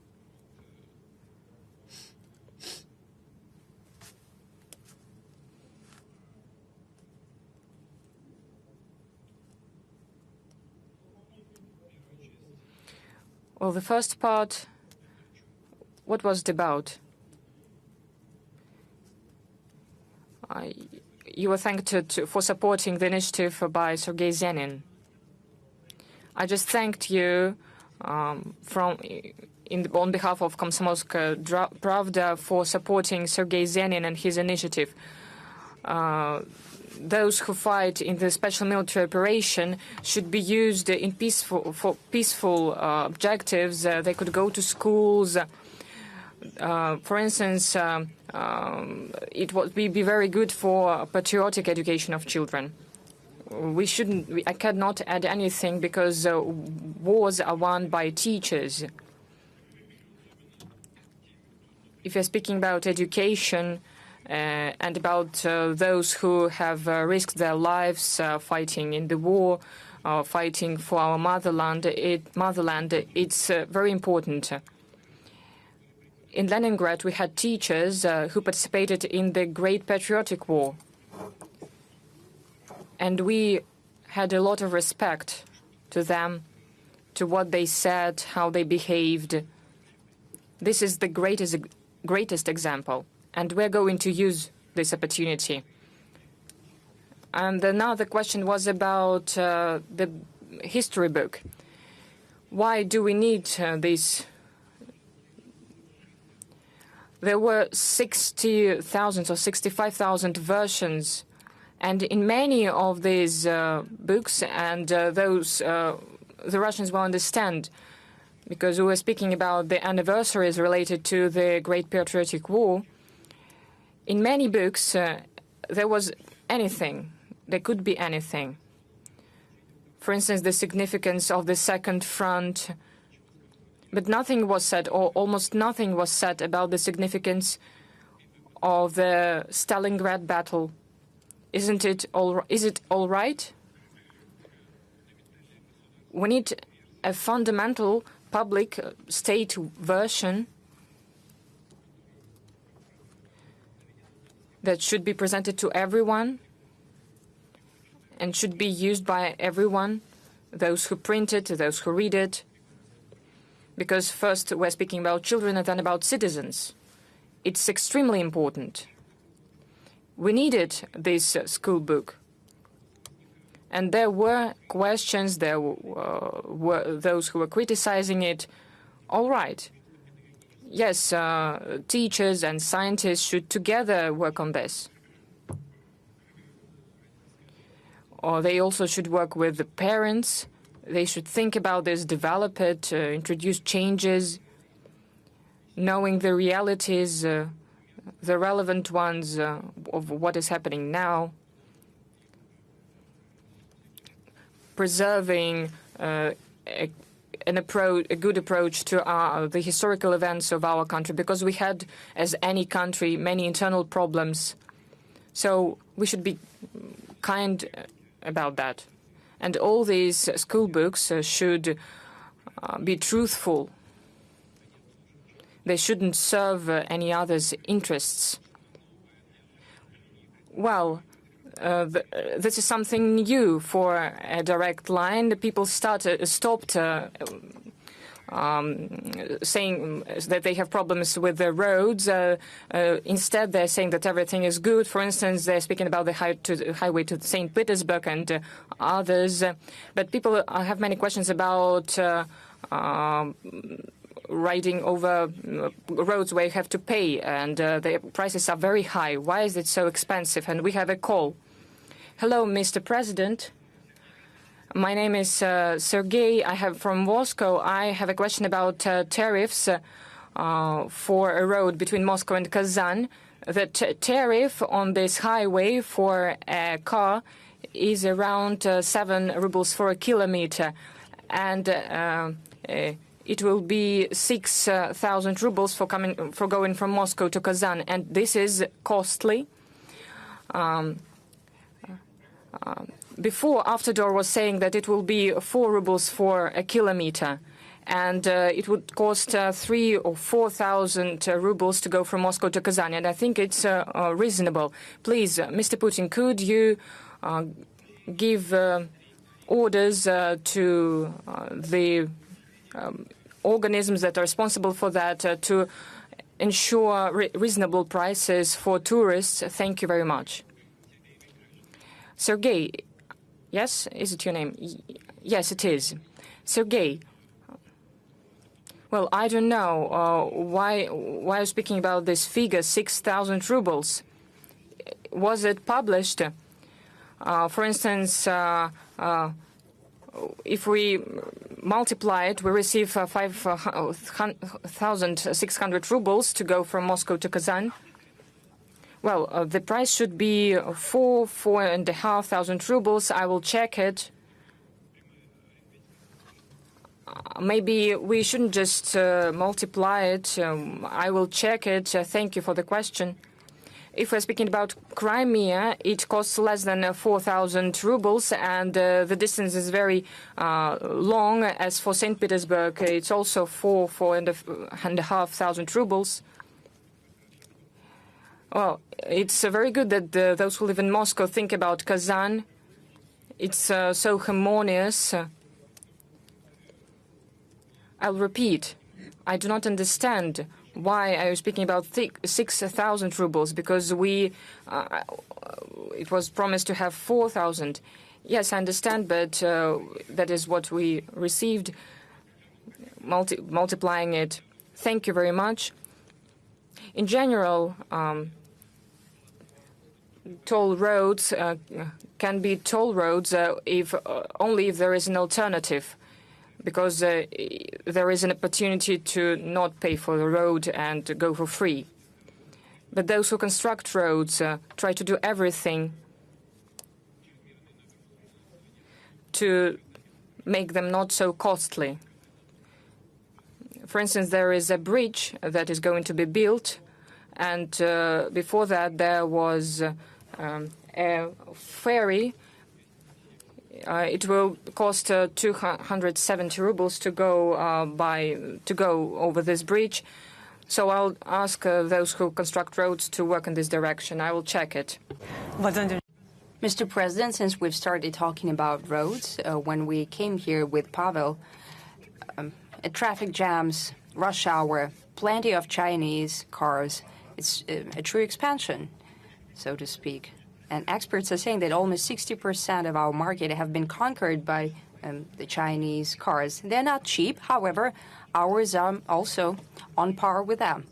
And our citizens are asking why the prices for Russian cars are exorbitant. I think they have increased by 40%. Well, basically, there are no middle-class cars, nothing under 1 million rubles available. Well, 40% is quite a lot as well, I understand. I think it's unnecessary to explain everything, but still, if there is such a question, I'll explain. When the European brands left Russian market, European, South Korean, and Japanese as well, there were several issues at hand. They left with spare parts as well. And the question was about developing our own industry. I have to say that Russian Avtovaz is coping with the quantity. But the more they produce, the lower the price. Some costs have to do with the fact that this way or another, the producer is getting international spare parts, but at a different price. That is leading to extra costs. Besides, a small amount of cars produced. The greater the amount, the less it will cost. I think that Avtovaz is following this path, and I hope it will bring about decrease in prices. But most importantly, we need to create our own platforms and develop them. We have Avtovaz and other producers. They're doing that, but it takes time. I'd like to hope, and I'm even positive that this will take place and the prices will go down. The second very important matter is creating our spare part production, our own, because we have over-trusted, so to speak, our so-called partners.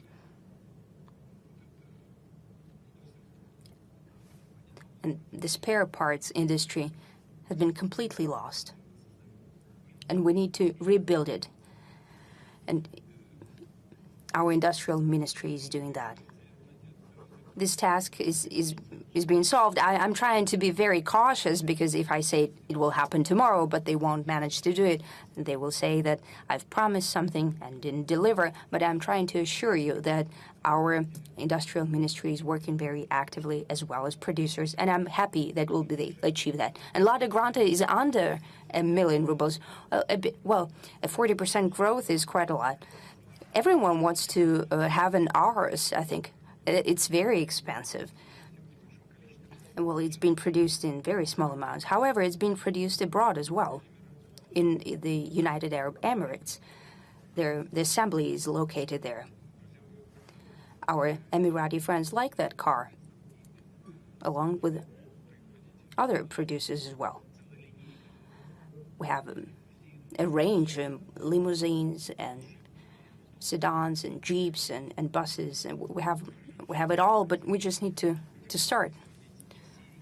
We need to have serial production, then the price will go down, but it takes time. Mr. Peskov, you have the floor. In any case, you know, what I would like to highlight is that those who thought that will collapse, I think they're disappointed. Nothing collapsed. As for Chinese cars, right? Our Chinese friends, they know what happens.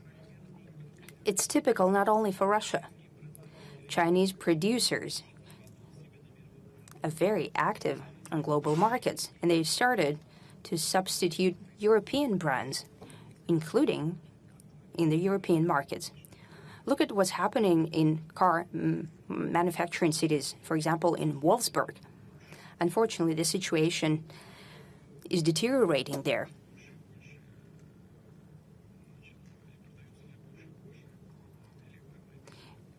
E-cars are being produced and sold more and more. American plants are being opened there. Where are the interests of European and especially German car manufacturers? That is unknown. Several years ago, there was an attack conducted against Volkswagen, and it was very detrimental. So what does the government do to defend their traditional car manufacturing industry, German and European? Well, they did nothing. They were left to their own devices. The Chinese government is working very actively in supporting their car manufacturing industry, and they're pressuring the Europeans away from the markets. It's happening not only in Russia. The quality is on the rise as well, and the price-quality ratio gives an opportunity to our drivers to choose what they want. We'll be working on that together. A young man straight ahead of me. He's raising his hand. Yes, yes, it's you. No. Mr. President, well, it's too late. I wanted to give the floor to a different one. I'm very sorry.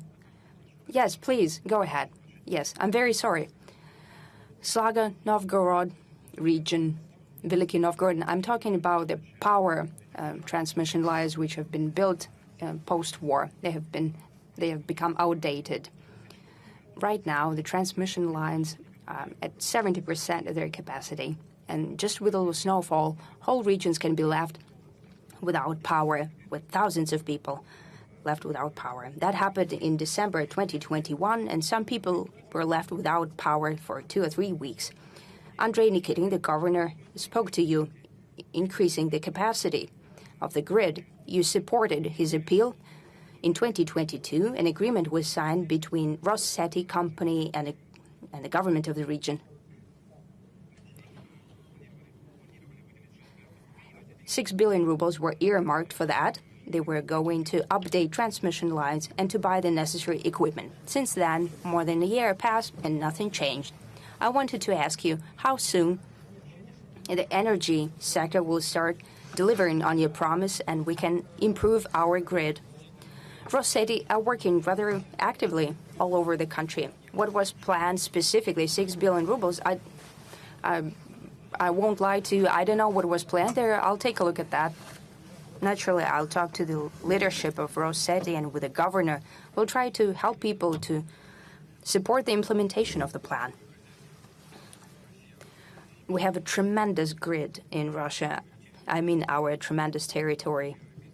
Well, this is the European part of the country. Yes, there were some shortcomings, and it is snowing very strongly.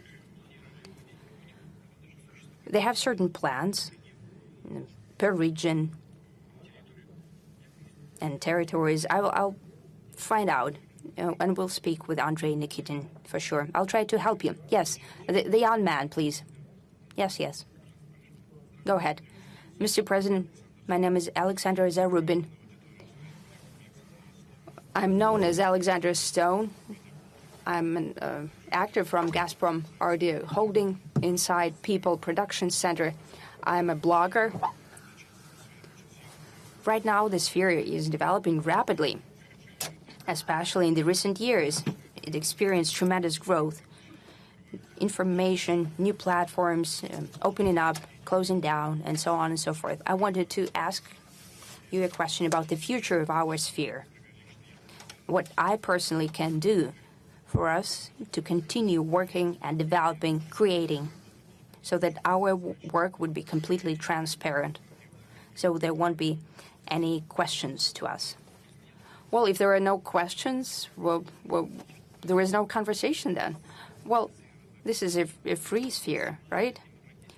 It's very free. The most important thing is for the state not to stand in your way. If that's happening, tell us. We'll try to amend it. But if everything is developing the way you think is the right way, well, God give you strength and health. We'll try to create the atmosphere and the situation for the development of the blogging sphere. The only thing I'd like to ask is just a wish. We understand that there is responsibility for people who are working in this sphere, because there is no control from the state, no oversight, but we need to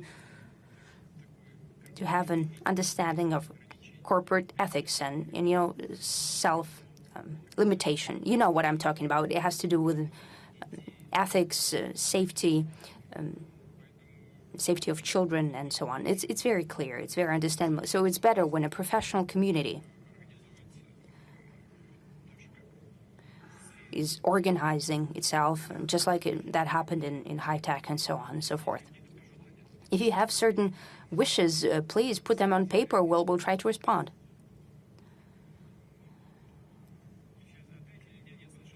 I can hear. There are people who gain popularity very fast, but they don't have people who have experience with businesses. They don't know how to register themselves as entrepreneurs, how to pay taxes. There are a lot of young people. They don't feel this responsibility. So what I would like to have is that for a majority of people who are working as bloggers, to have certain hints for them to be shown the ropes, and we'll be treating our work responsibly and continue to create. Yes, to have chaperones, guidance, to have guidance, that is very important. You have highlighted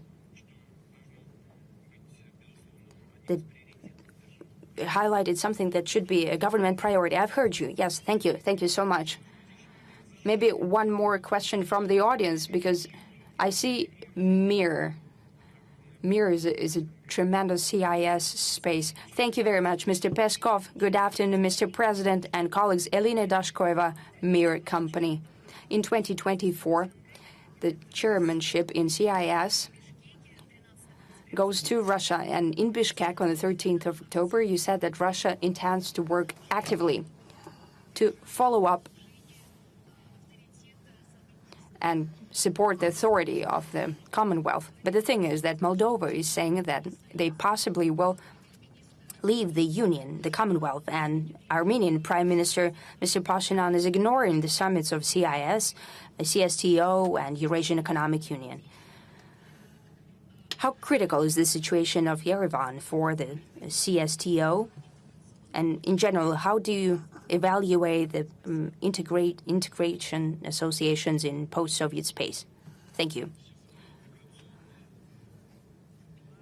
We're building all of our integration plans, and I mean Russia, purely on the basis of it being voluntary and mutually beneficial.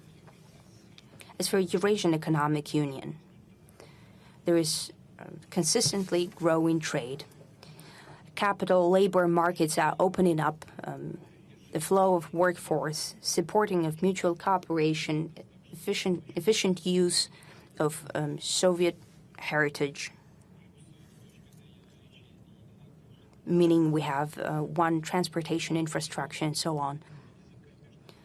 that we have the language of international and ethnic communication. Mr. Tokayev presented an initiative to create an international association to support the Russian language, and we're thankful to him for that. These conditions are increasing our competitive edge on global markets and also helps solve issues in not only in economy, but as an end result in social sphere and improving the welfare of our citizens. If Moldova does not want to be a part of that process, well, that means that this is the choice of their leadership. Let it be so. Moldova is one of the poorest countries in Europe. Quite recently, it was the poorest country in Europe. Now, Ukraine has taken over this honorable spot. Well, if the poorest country in Europe is teaching us, or is receiving energy at low prices from Russia, and if it wants to follow the example of Germany, where they're receiving U.S. energy at 30% higher rates than previously from the Russian Federation, well, if they have some extra money, let them do so. The same applies to other dimensions, for example, agriculture. The produce markets are used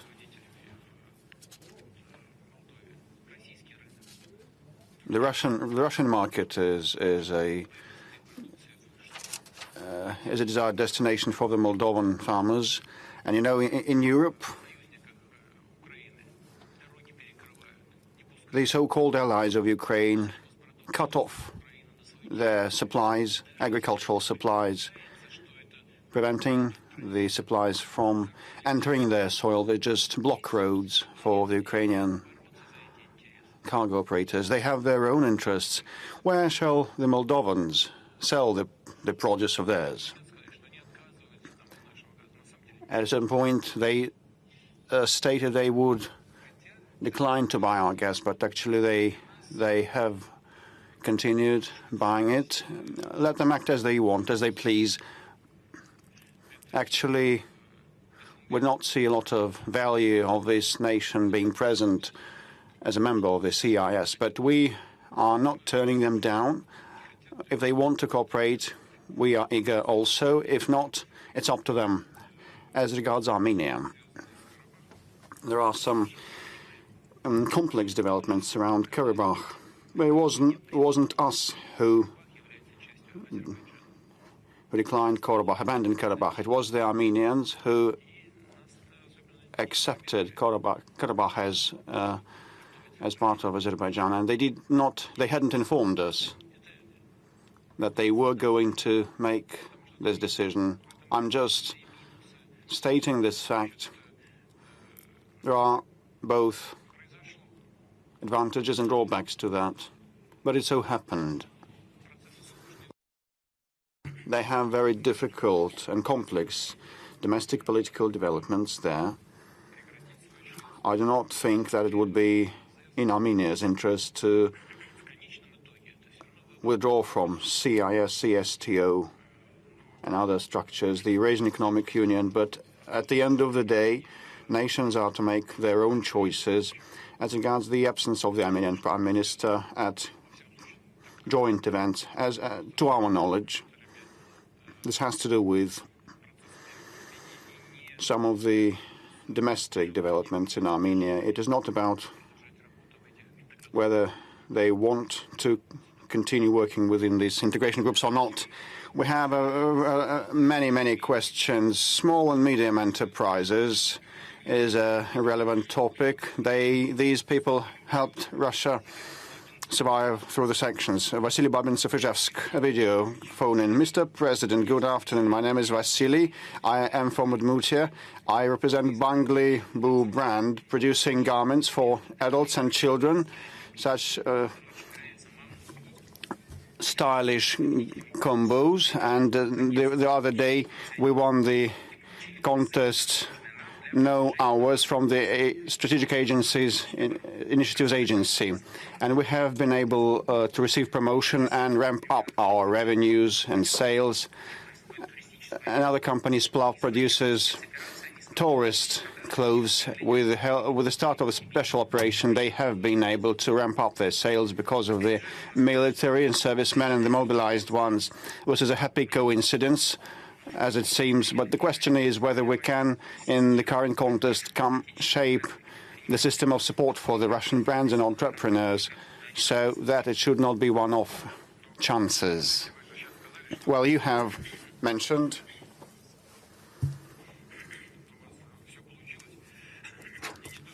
that you have succeeded to increase your sales as well as your partners, also your colleagues.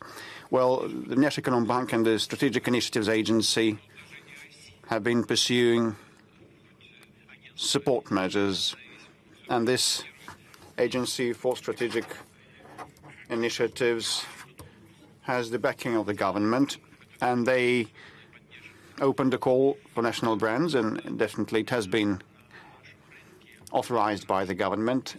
Domestically, the presence of our brands increased by 31%. You are quite correct in saying that it cannot be stopped, and it also should be systemic, without any doubt. Not only the federal authorities should be engaged, but also the regional authorities. And I'm now addressing heads of the regions.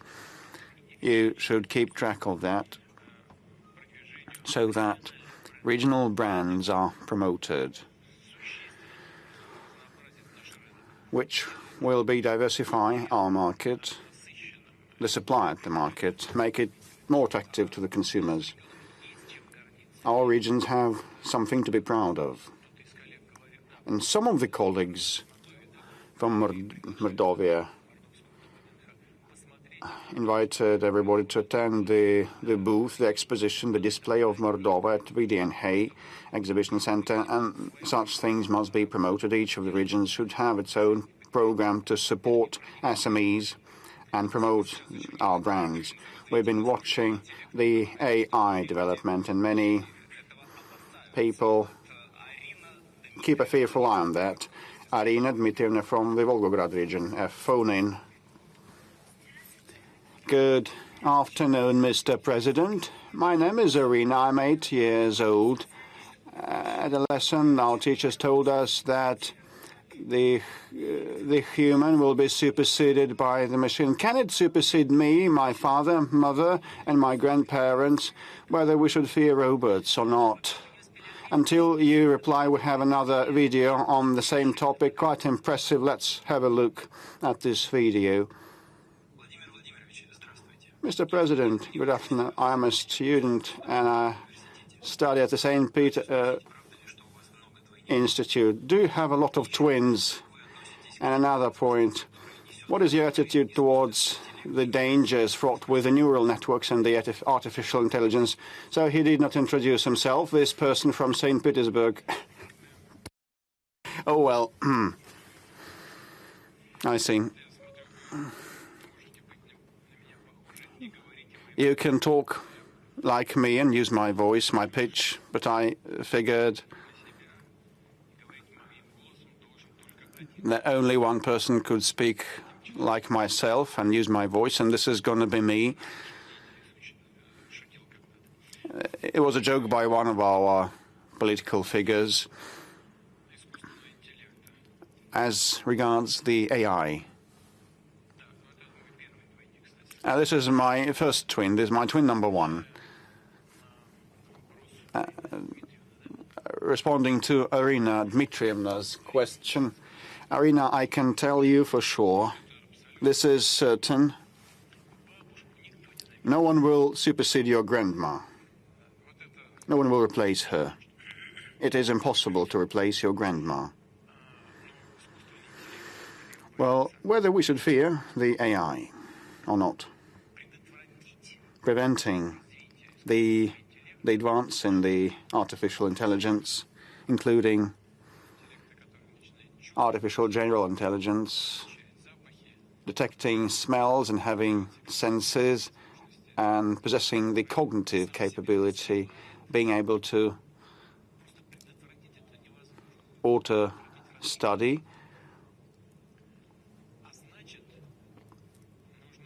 is impossible to prevent that. Unless we can prevent it, we should head and lead the process. We should be among the leaders in this domain. No one knows, however, where shall we end up. This is the reality of today. We can talk about restrictions and self-restrictions, and we should come to terms, I mean, among the leaders to prevent us from lapsing into some dangerous situations for the humanity when the nuclear energy was weaponized as a nuclear bomb, and everybody became aware that the threat was increasing and the damage would be unsurmountable, unacceptable. They started coming to terms. So same will happen, I think, to the AI when the leaders in the sector will grasp that it's dangerous, there are some perils, they will start negotiating. But prior to that, no one will hardly attain any accords. Coming back to the audience, there are some journalists, mass media representatives. There are two questions from RIA Novosti and the Republic of Serbia. First of all, RIA Novosti news agency, and then Republic of Serbia. Elena Gushakova, RIA Novosti. Well, the general agenda includes items of the special military operation and the new regions, well, I mean the domestic agenda, but there are other regions that are also suffering from difficulties, like, let me mention, the Belgorod and the Kursk regions living in a dire situation, being target of shelling. And a colleague of mine from Volojska Zvezda newspaper says that shelling and bombing has become their routines, daily routines.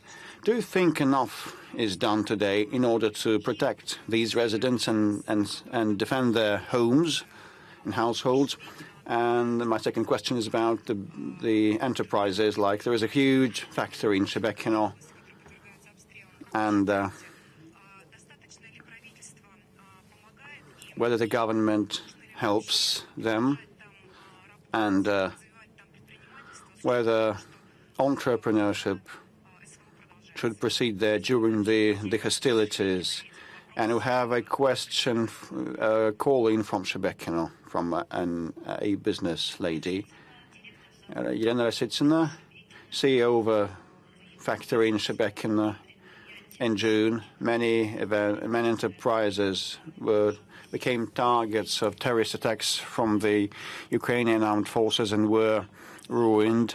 This is why we want to ask your personal assistance and flag your attention, because we would like to receive federal grants in order to reconstruct our enterprises and preserve around 3,000 jobs and reconstruct unique manufacturing facilities of the products that are now on sanction lists, but we produce them domestically, and specifically in the settlement of Shebekino. And probably there should be introduced a special economic zone in Shebekino for 3 to 5 years to help the manufacturing capability restore after this terrorist attack on the part of Ukraine.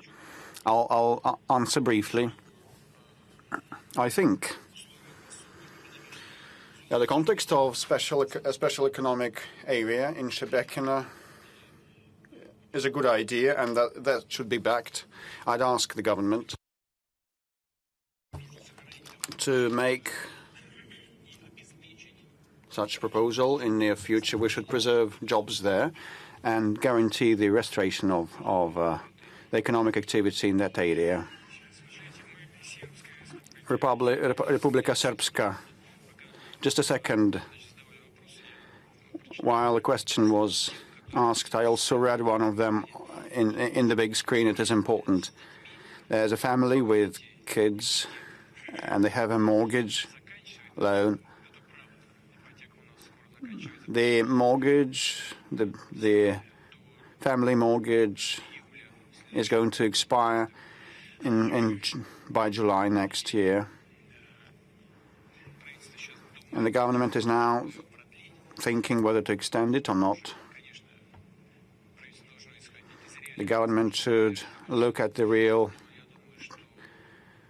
funds and capability of the federal budget, but probably we should extend the family mortgage with a minimum down payment of 20% and the rate of 6% per annum. But if you have 3 kids, probably subsidies would flow in around 450,000 rubles. So this is something we should contemplate, and I will instruct the government to prepare a proposal on that. The Republika Srpska. Good afternoon, President Putin. My name is Darinka Petrovich. I'm a journalist from the Republika Srpska, the alternative television. We're all, and you've been talking about the serious situation all over the world, about the conflicts ranging from Ukraine to the Middle East, and naturally this also affects the Balkan region, and this complicates the already serious and aggravated situation, especially in Bosnia and Herzegovina and the Republika Srpska. You're very well aware of the current political situation in Bosnia. It is de facto a Western protectorate. We are working under the illegitimate office of the High Representative, and the Serbians are accused of supporting Russia and accused of having good brotherly friendly relations with your country.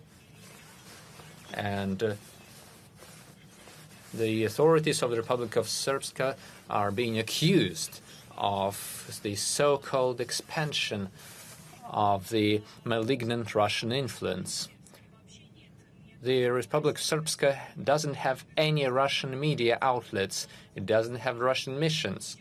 On the other hand, there's an inundation of the Western media and various organizations of the kind.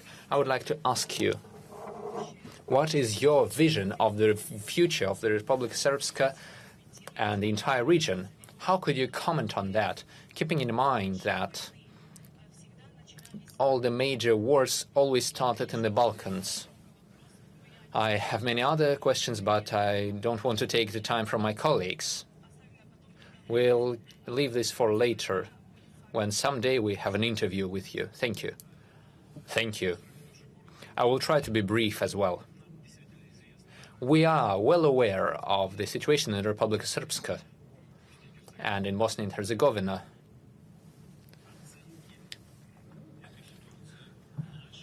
Our own evaluations of the situation fully coincide with those of your authorities.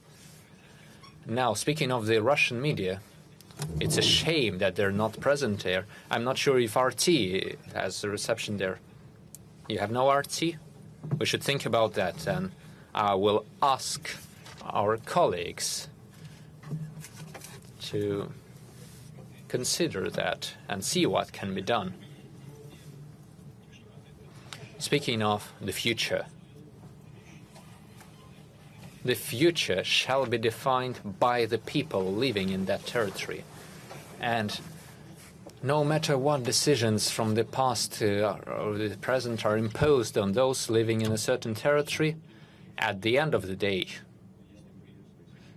if we are truly seeking a balanced world that considers everyone's interests, first of all, the interests of those living in a certain territory, we should take into account the sentiments, the plans, and the ambitions of these people. Our policy towards Bosnia and Herzegovina and the Republika Srpska will be based on these exact principles. Please keep it down, tone it down a bit. Let's stay calm. Let's be civil. Yes, let's move on to the Lugansk Donetsk People's Republics. Yes, it doesn't matter to me who starts. Good afternoon, Mr. Putin. Thank you for giving us the floor.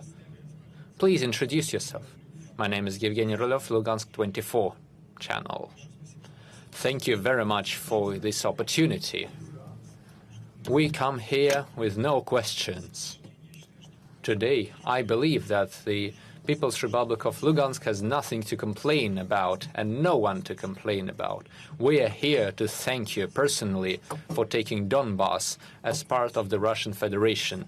We thank the government for the work they've been doing, for the integration, which are moving very smoothly, and a special thanks for all the partnering regions. They are tirelessly working. Our children are finally moving on to the playgrounds. They have new kindergartens and schools. We bow down to you. The entire Donbas would like to shake your hand. And a small question still, if I may. Yes, thank you. Yes, I will come. You're asking when I will come, and I will definitely come visit you. And I would like to tell you once again, everything looks quite modest. It doesn't resemble Moscow, to be sure. Moscow is one of the leading cities of the world, at least today.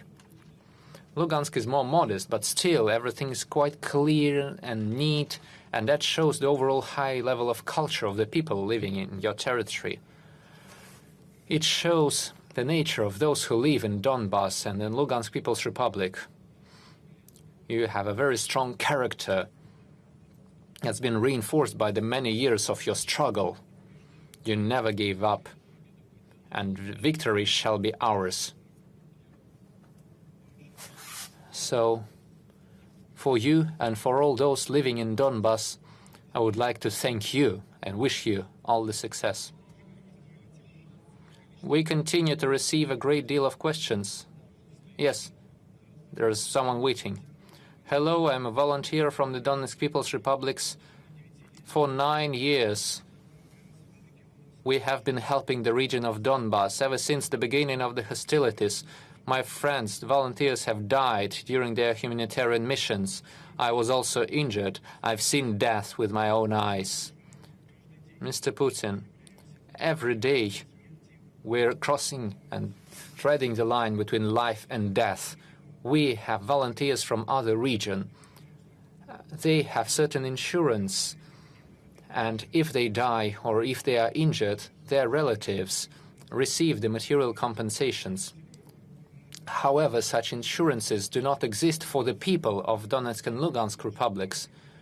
At home, we are taking the same risks as the people from other regions. If possible, I would ask you to give the same status to all the volunteers of Russia. I fully agree with you. I have already mentioned a topic like that. Everyone should be equal. It doesn't matter where these people live. It doesn't matter if they were Russian citizens when they were injured. In your case especially. This especially concerns the volunteers who are following their hearts, who are helping our guys, helping the civilians in these territories, those who risk their lives and health. Of course we should do that. Of course we will seek that. And I will definitely make sure everything's carried out. Yes, we thank you. We have a great number of calls and video calls. Wait a moment, if I may. We have a very important question from the villages as well. Please wait. Let us take a second.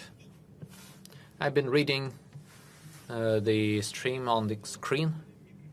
When will the microfinancial and the microloan organizations be eliminated? Should we do that? I'm not sure. There are problems, but these companies are quite useful for some people. However, they may abuse the people's trust or do something else that they shouldn't really be doing. We should keep them in line. That's true. And let me note once again, I have been talking with the relevant financial authorities. We have been discussing the work of these so-called microloan and payday loan organizations. Yes, now a question from the villagers. Distinguished Mr. Putin, I'm the head of the so-called enterprise Dmitry Panin, the Cossack of Don, of the Volgograd region of the Serebranska Hutor. For several years, we've been working to restore the cattle farm, meat and dairy farm, and we've been doing quite well. Farms like ours with 100 to 200 units of cattle are optimal for the meat and dairy farming in the future. I have a question. Is the Agriculture Ministry planning any additional programs to support such small-scale farms? And a second question. We transport our milk and dairy products with tractors on bad roads. Perhaps someday we will see the day that we get the good quality roads. And finally, I would like to say hi to all our people, to our warriors. I wish them victory. Glory to Russia. And where was he from? This was a question from the Volgograd region. And another question. People from the villages are wondering if the country is ensuring food security in all the major categories. Yes, let's take the first question first. The Agricultural Ministry has numerous programs to support the agriculture sector, and we're allocating great financement for that. However, it takes active work from the villagers to achieve the results, and the results are quite good. Speaking of small-scale farms, out of all the volume of aid provided by the state to agriculture, 40% is allocated to the farmers. And the farmers are getting more numerous. I think about 15% of the farmers ensure the overall demand on the domestic market. Their produce is quite diverse, and they can further diversify our domestic market of agricultural products, and that's also good. Now I would like to address everyone working in the villages, the large-scale farmers and small-scale domestic farmers. I would like to thank you for your results this year. Once again, we're seeing record high yields, 150-something million tons of grains have been produced this year. That's the overall figure in the gross product. The final figures will be about 146-something million tons after processing. This includes the so-called new territories, who also produce 5 or 6 million tons of grains. The results are very good and solid. I was talking about the Ministry of Agriculture today. We were mentioning the lack of supply for chicken eggs, as well as poultry.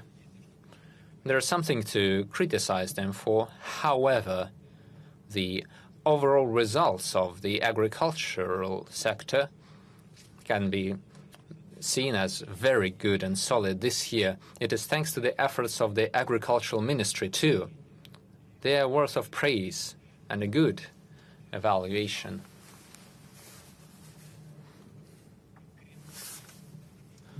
Speaking specifically of the small-scale farms, we are providing assistance to them. There's a number of programs, and if you need something, we can talk about that. I would ask the authorities and the leadership of the Ministry of Agriculture to contact your enterprise and talk about it. We have several options for the support of small farms. We should use the existing opportunities. There's no need for new ones. And for you personally, I can assure you, we will continue working. The ministry will contact you and talk about it as well. Speaking of food security, rest assured, the Russian food security is ensured.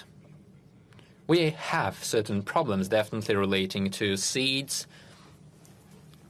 First of all, seeds, I'd say, of various plants. We have a lot of work ahead of us. We have the selection issues. We have national programs to the year of 2030 on seeds specifically. Well, I think it's up to 2030. And it's also active. We're working on that. The necessary financement is allocated. This is a problem that we should solve, and we will seek a solution. Mr. President, next year in Russia is the year of the family. It's a great reason to remember our loved ones. You said that there's nothing better than a family with children. This year I became a mother. My daughter turned 6 months today. The topic of children is a very delicate one.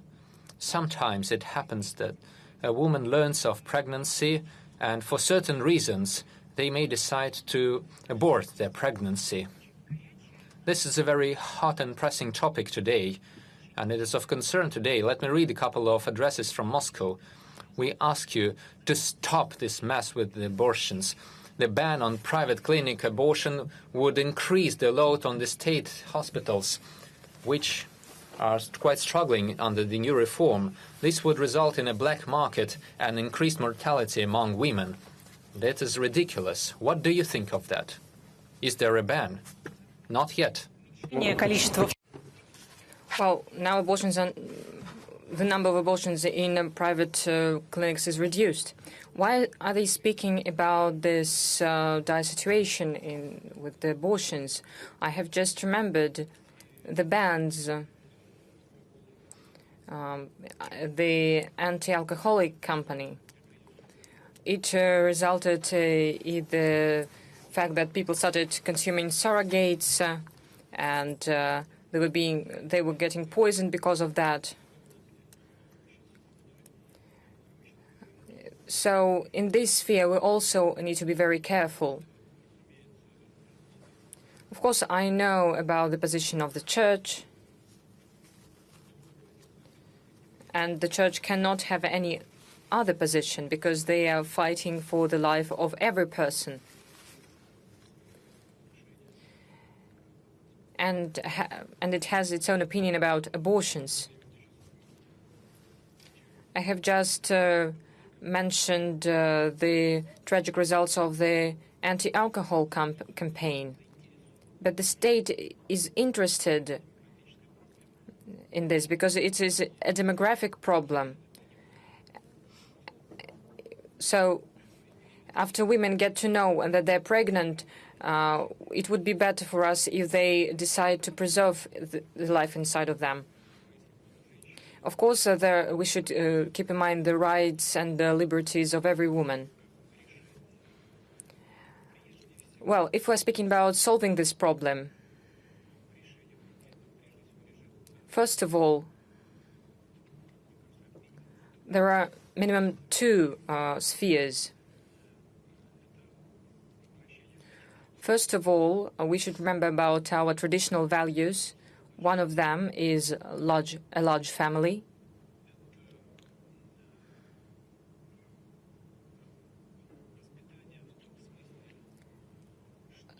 As well, we should think about education, and we should consider children as a gift from the God or the women and the man. And it also is connected to the economic prosperity. We're speaking about the primary health care. We should also pay attention to women consultations to maintain order there. There is a lot to be done.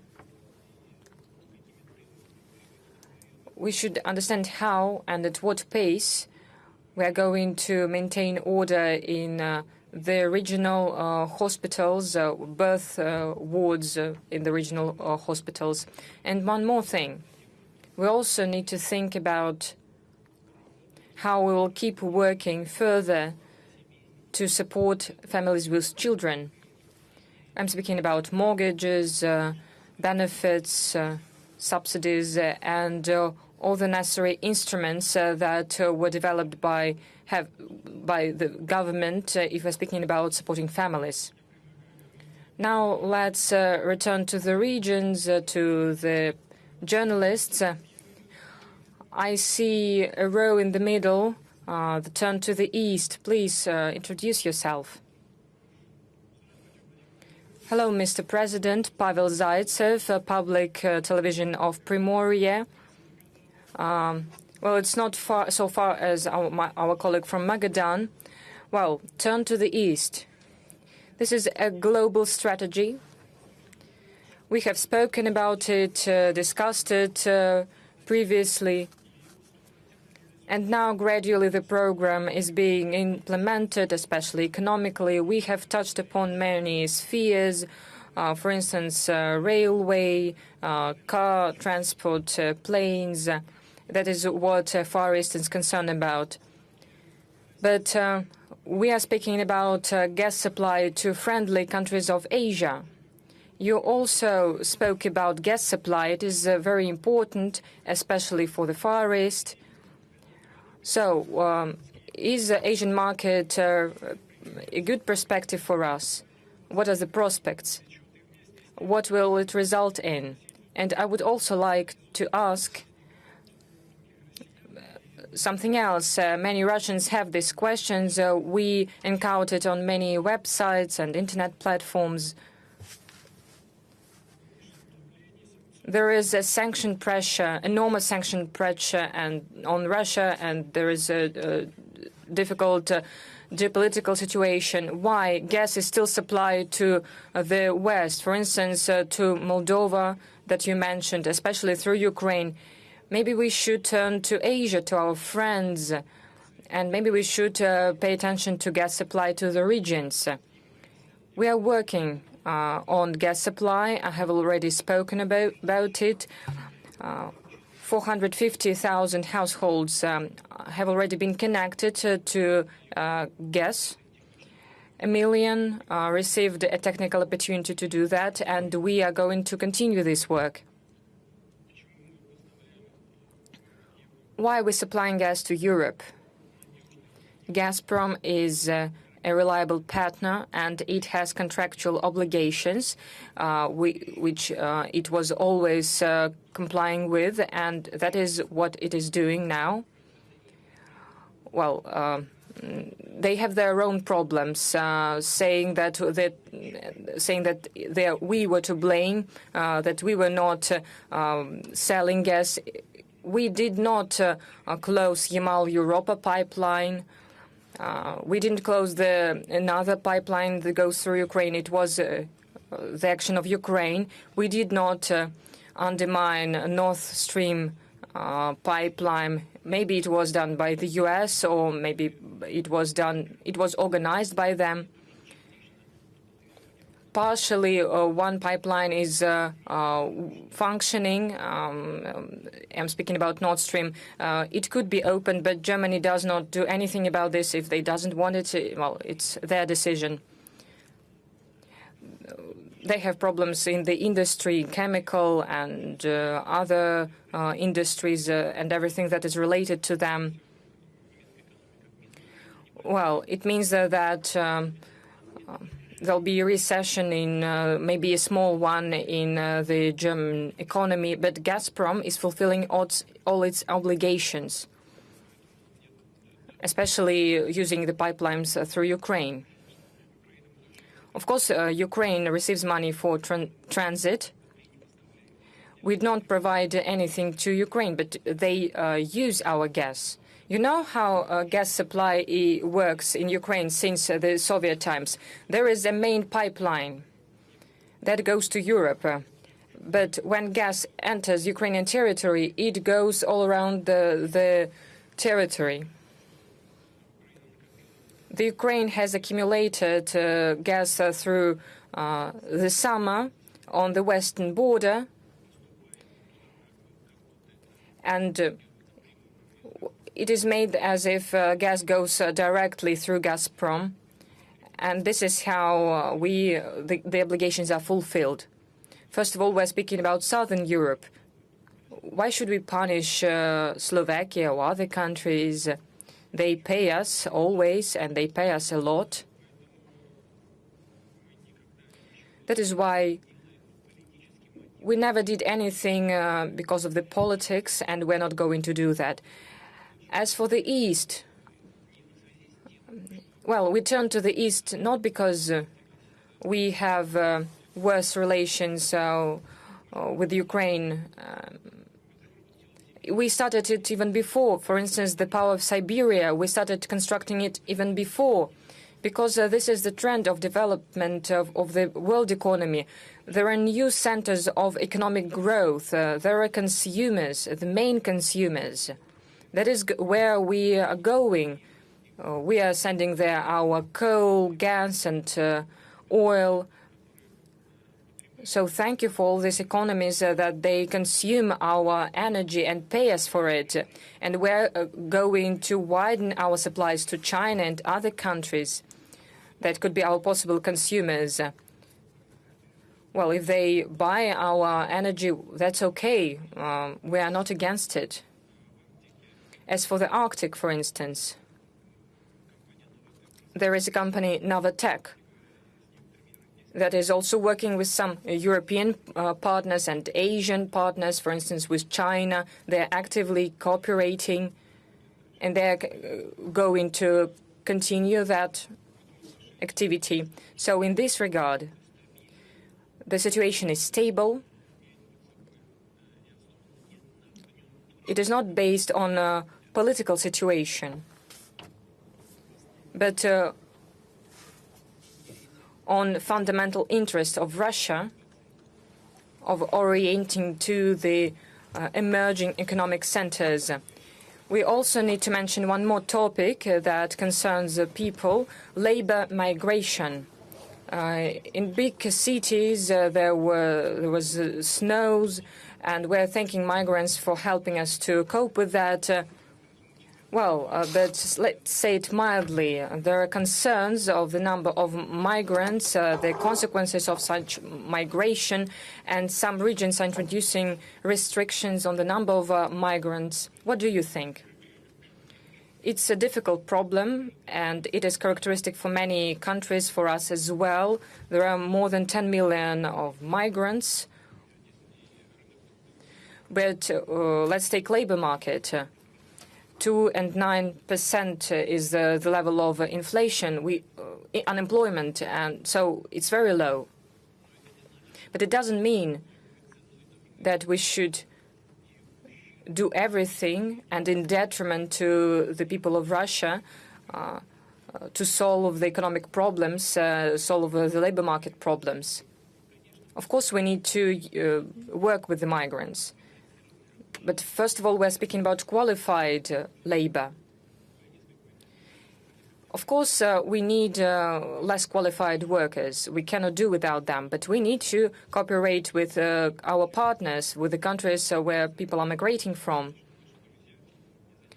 Our friends from these countries, they're in favor of that. They open Russian schools with Russian language classes. We open our offices of our universities and institutes. They need us to send, and they ask us to send our teachers, to send our school books. Moreover, all migrants, without any doubt, should respect our laws and traditions of the peoples of the Russian Federation. The authorities should monitor this, and they should react rapidly to the violations. We should create good conditions for migrants. I have seen on these boards, on the screens, there was a question: how much are we going to spend on solving the social problems, social issues of the families of migrants? Yes, this is a sensitive question. We cannot just leave these people, these women, children. We should influence them. It's not simple. It's not black or white. In some schools, there are more children of migrants than of local people. So we need to work with them. We need to prepare them. We should not say that the problem appears just now. We need a special organ for that, not only the Ministry of the Interior. We need a special organism that would analyze this problem comprehensively and would find solutions to every aspect of this issue. A lot has to be done, but without any doubt, we need to, first of all, be guided, and I would like to point that out for everyone, for all the levels of the authority. We first of all should be guided by the interests of the local citizens of the Russian Federation. There were many messages and many requests to you from the citizens of many European countries, citizens from the US, to give them Russian citizenship. Italy, Switzerland, different countries, Germany. And the histories that people describe are just drastic. For instance, in Sweden, a family had to leave their house. They were evicted from their house, and they want to live in Russia now. There are rules, certain rules. There are laws about obtaining Russian citizenship. We welcome all the law-abiding citizens of other countries that want to move to Russia and want to tie their destiny and the destiny of their children with Russia. Maybe there is no mass influx compared to the number of migrants going to the Western Europe from Africa, Middle East, or to the US from Latin America. That influx will soon change the ethnic composition in the United States. And the share of Latin American population will increase. We need to closely follow that. However, what you've mentioned, the category of people that you've mentioned, people who fully, consciously, not due to economic reasons, but for other reasons want to move, we're prepared to accept them. Well, we have crossed the line of 4 hours. Shall we do a speed tour? Who did you wish to become when you were a child? Well, I've spoken about that before. I think that every person throughout his life, in different times of his life, has different values. I wanted to be a pilot, but my main one, when I was in high school, I wanted to be an intelligence officer, and I became that. A New Year question: what do you like more, herring in fur coat or Olivia? It depends what you're drinking. What's the most memorable gift from Father Frost? The most memorable gift, and I think that many people in the audience and those who are listening to us, they will agree that the greatest present for them would be children, and the children of our children. That's a gift from God. What kind of advice would you give to youth? Incidentally, going back to gifts and presents, I think that what's the most heartwarming is not the gifts that we give, however, but the gifts that we give. Because we're looking in the mirror and thinking, what a great person I am. And I think that's true, especially for the men in the audience and around the country. It gives us more pleasure to give presents rather than to receive presents from someone, though both are very pleasant. What kind of advice would you give to the youth? We have a lot of folk sayings, and one of them, preserve your honor from youth. In the widest sense of the word. Today, you need to think about tomorrow. What I would add to that is that you need to always set ambitious goals for yourself. To set such goals and such tasks that sometimes would seem unattainable. However, if you set such goals for yourself, such a person would always strive to achieve that and will necessarily achieve success. What are you reading right now?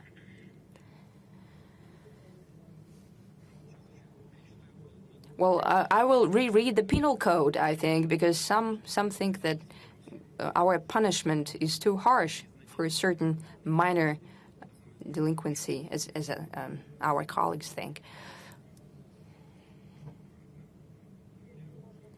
Well, I don't have a lot of time for reading.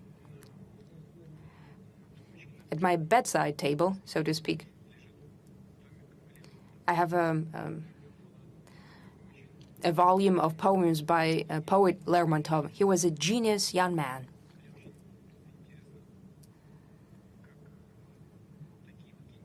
And it's very interesting the way the genius people of those times, the way they thought, what kind of values they had, how does it transpose on today? He was indeed a genius. It gives me great pleasure to read that. Mr. Peskov, indeed, we have been working for more than 4 hours. Maybe we can wrap it up talking to the media, to the journalists here. Well, let's give the floor to Buryatia.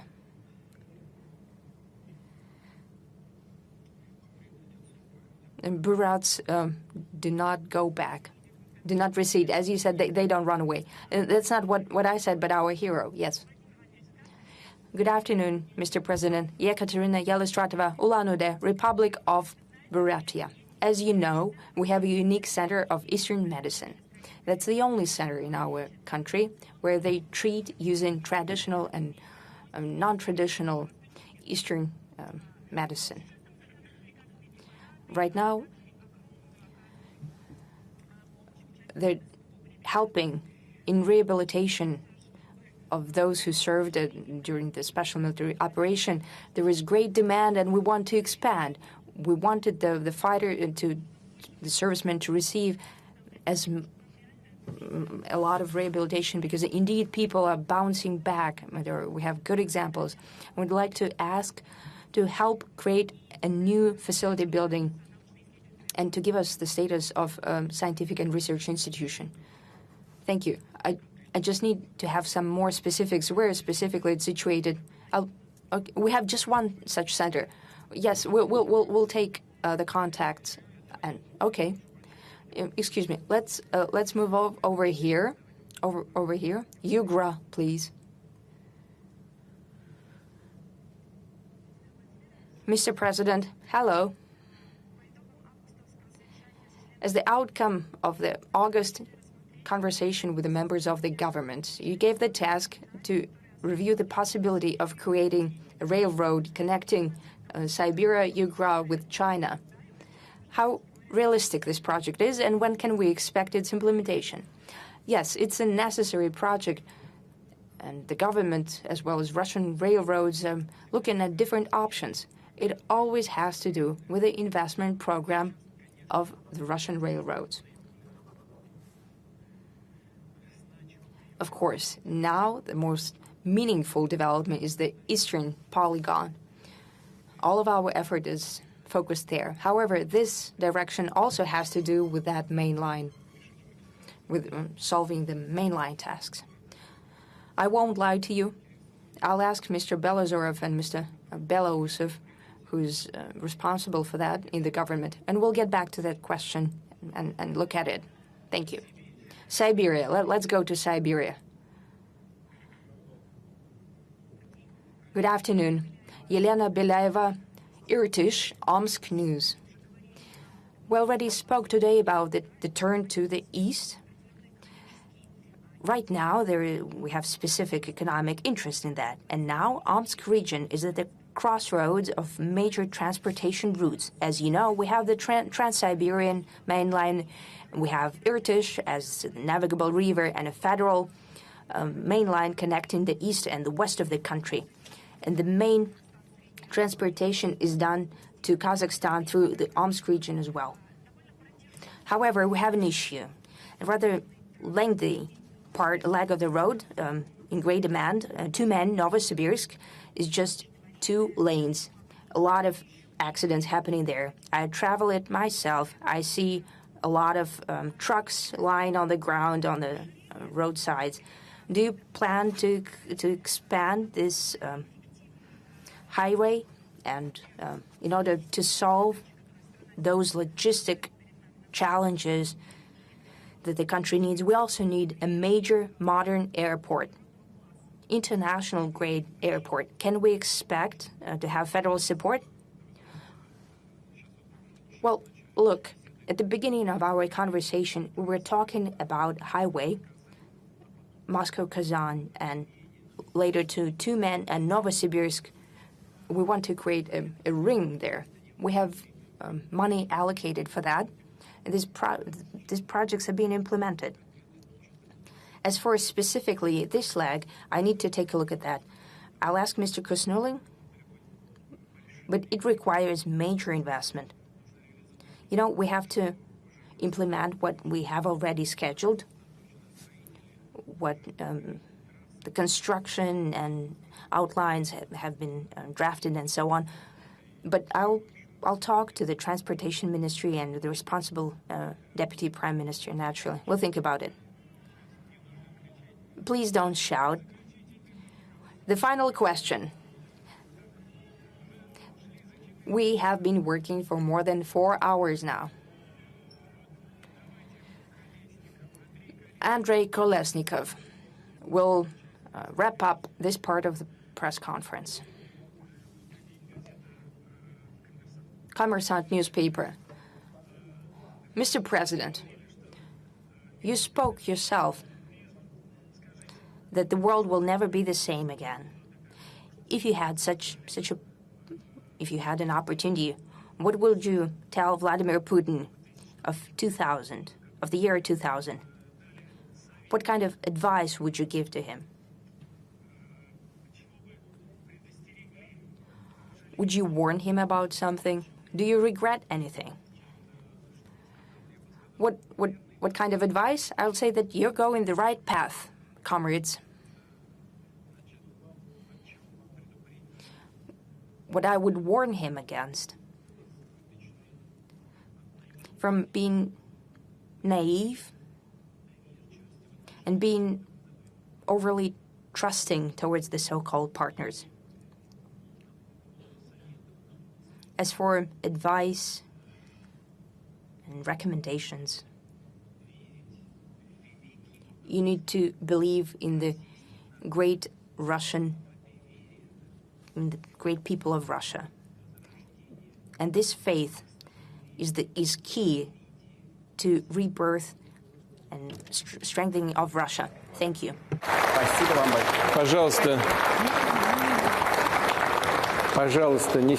Please don't be cross with me if I didn't answer all of your questions, but indeed, it's high time to wrap it up. Thank you very much. Goodbye.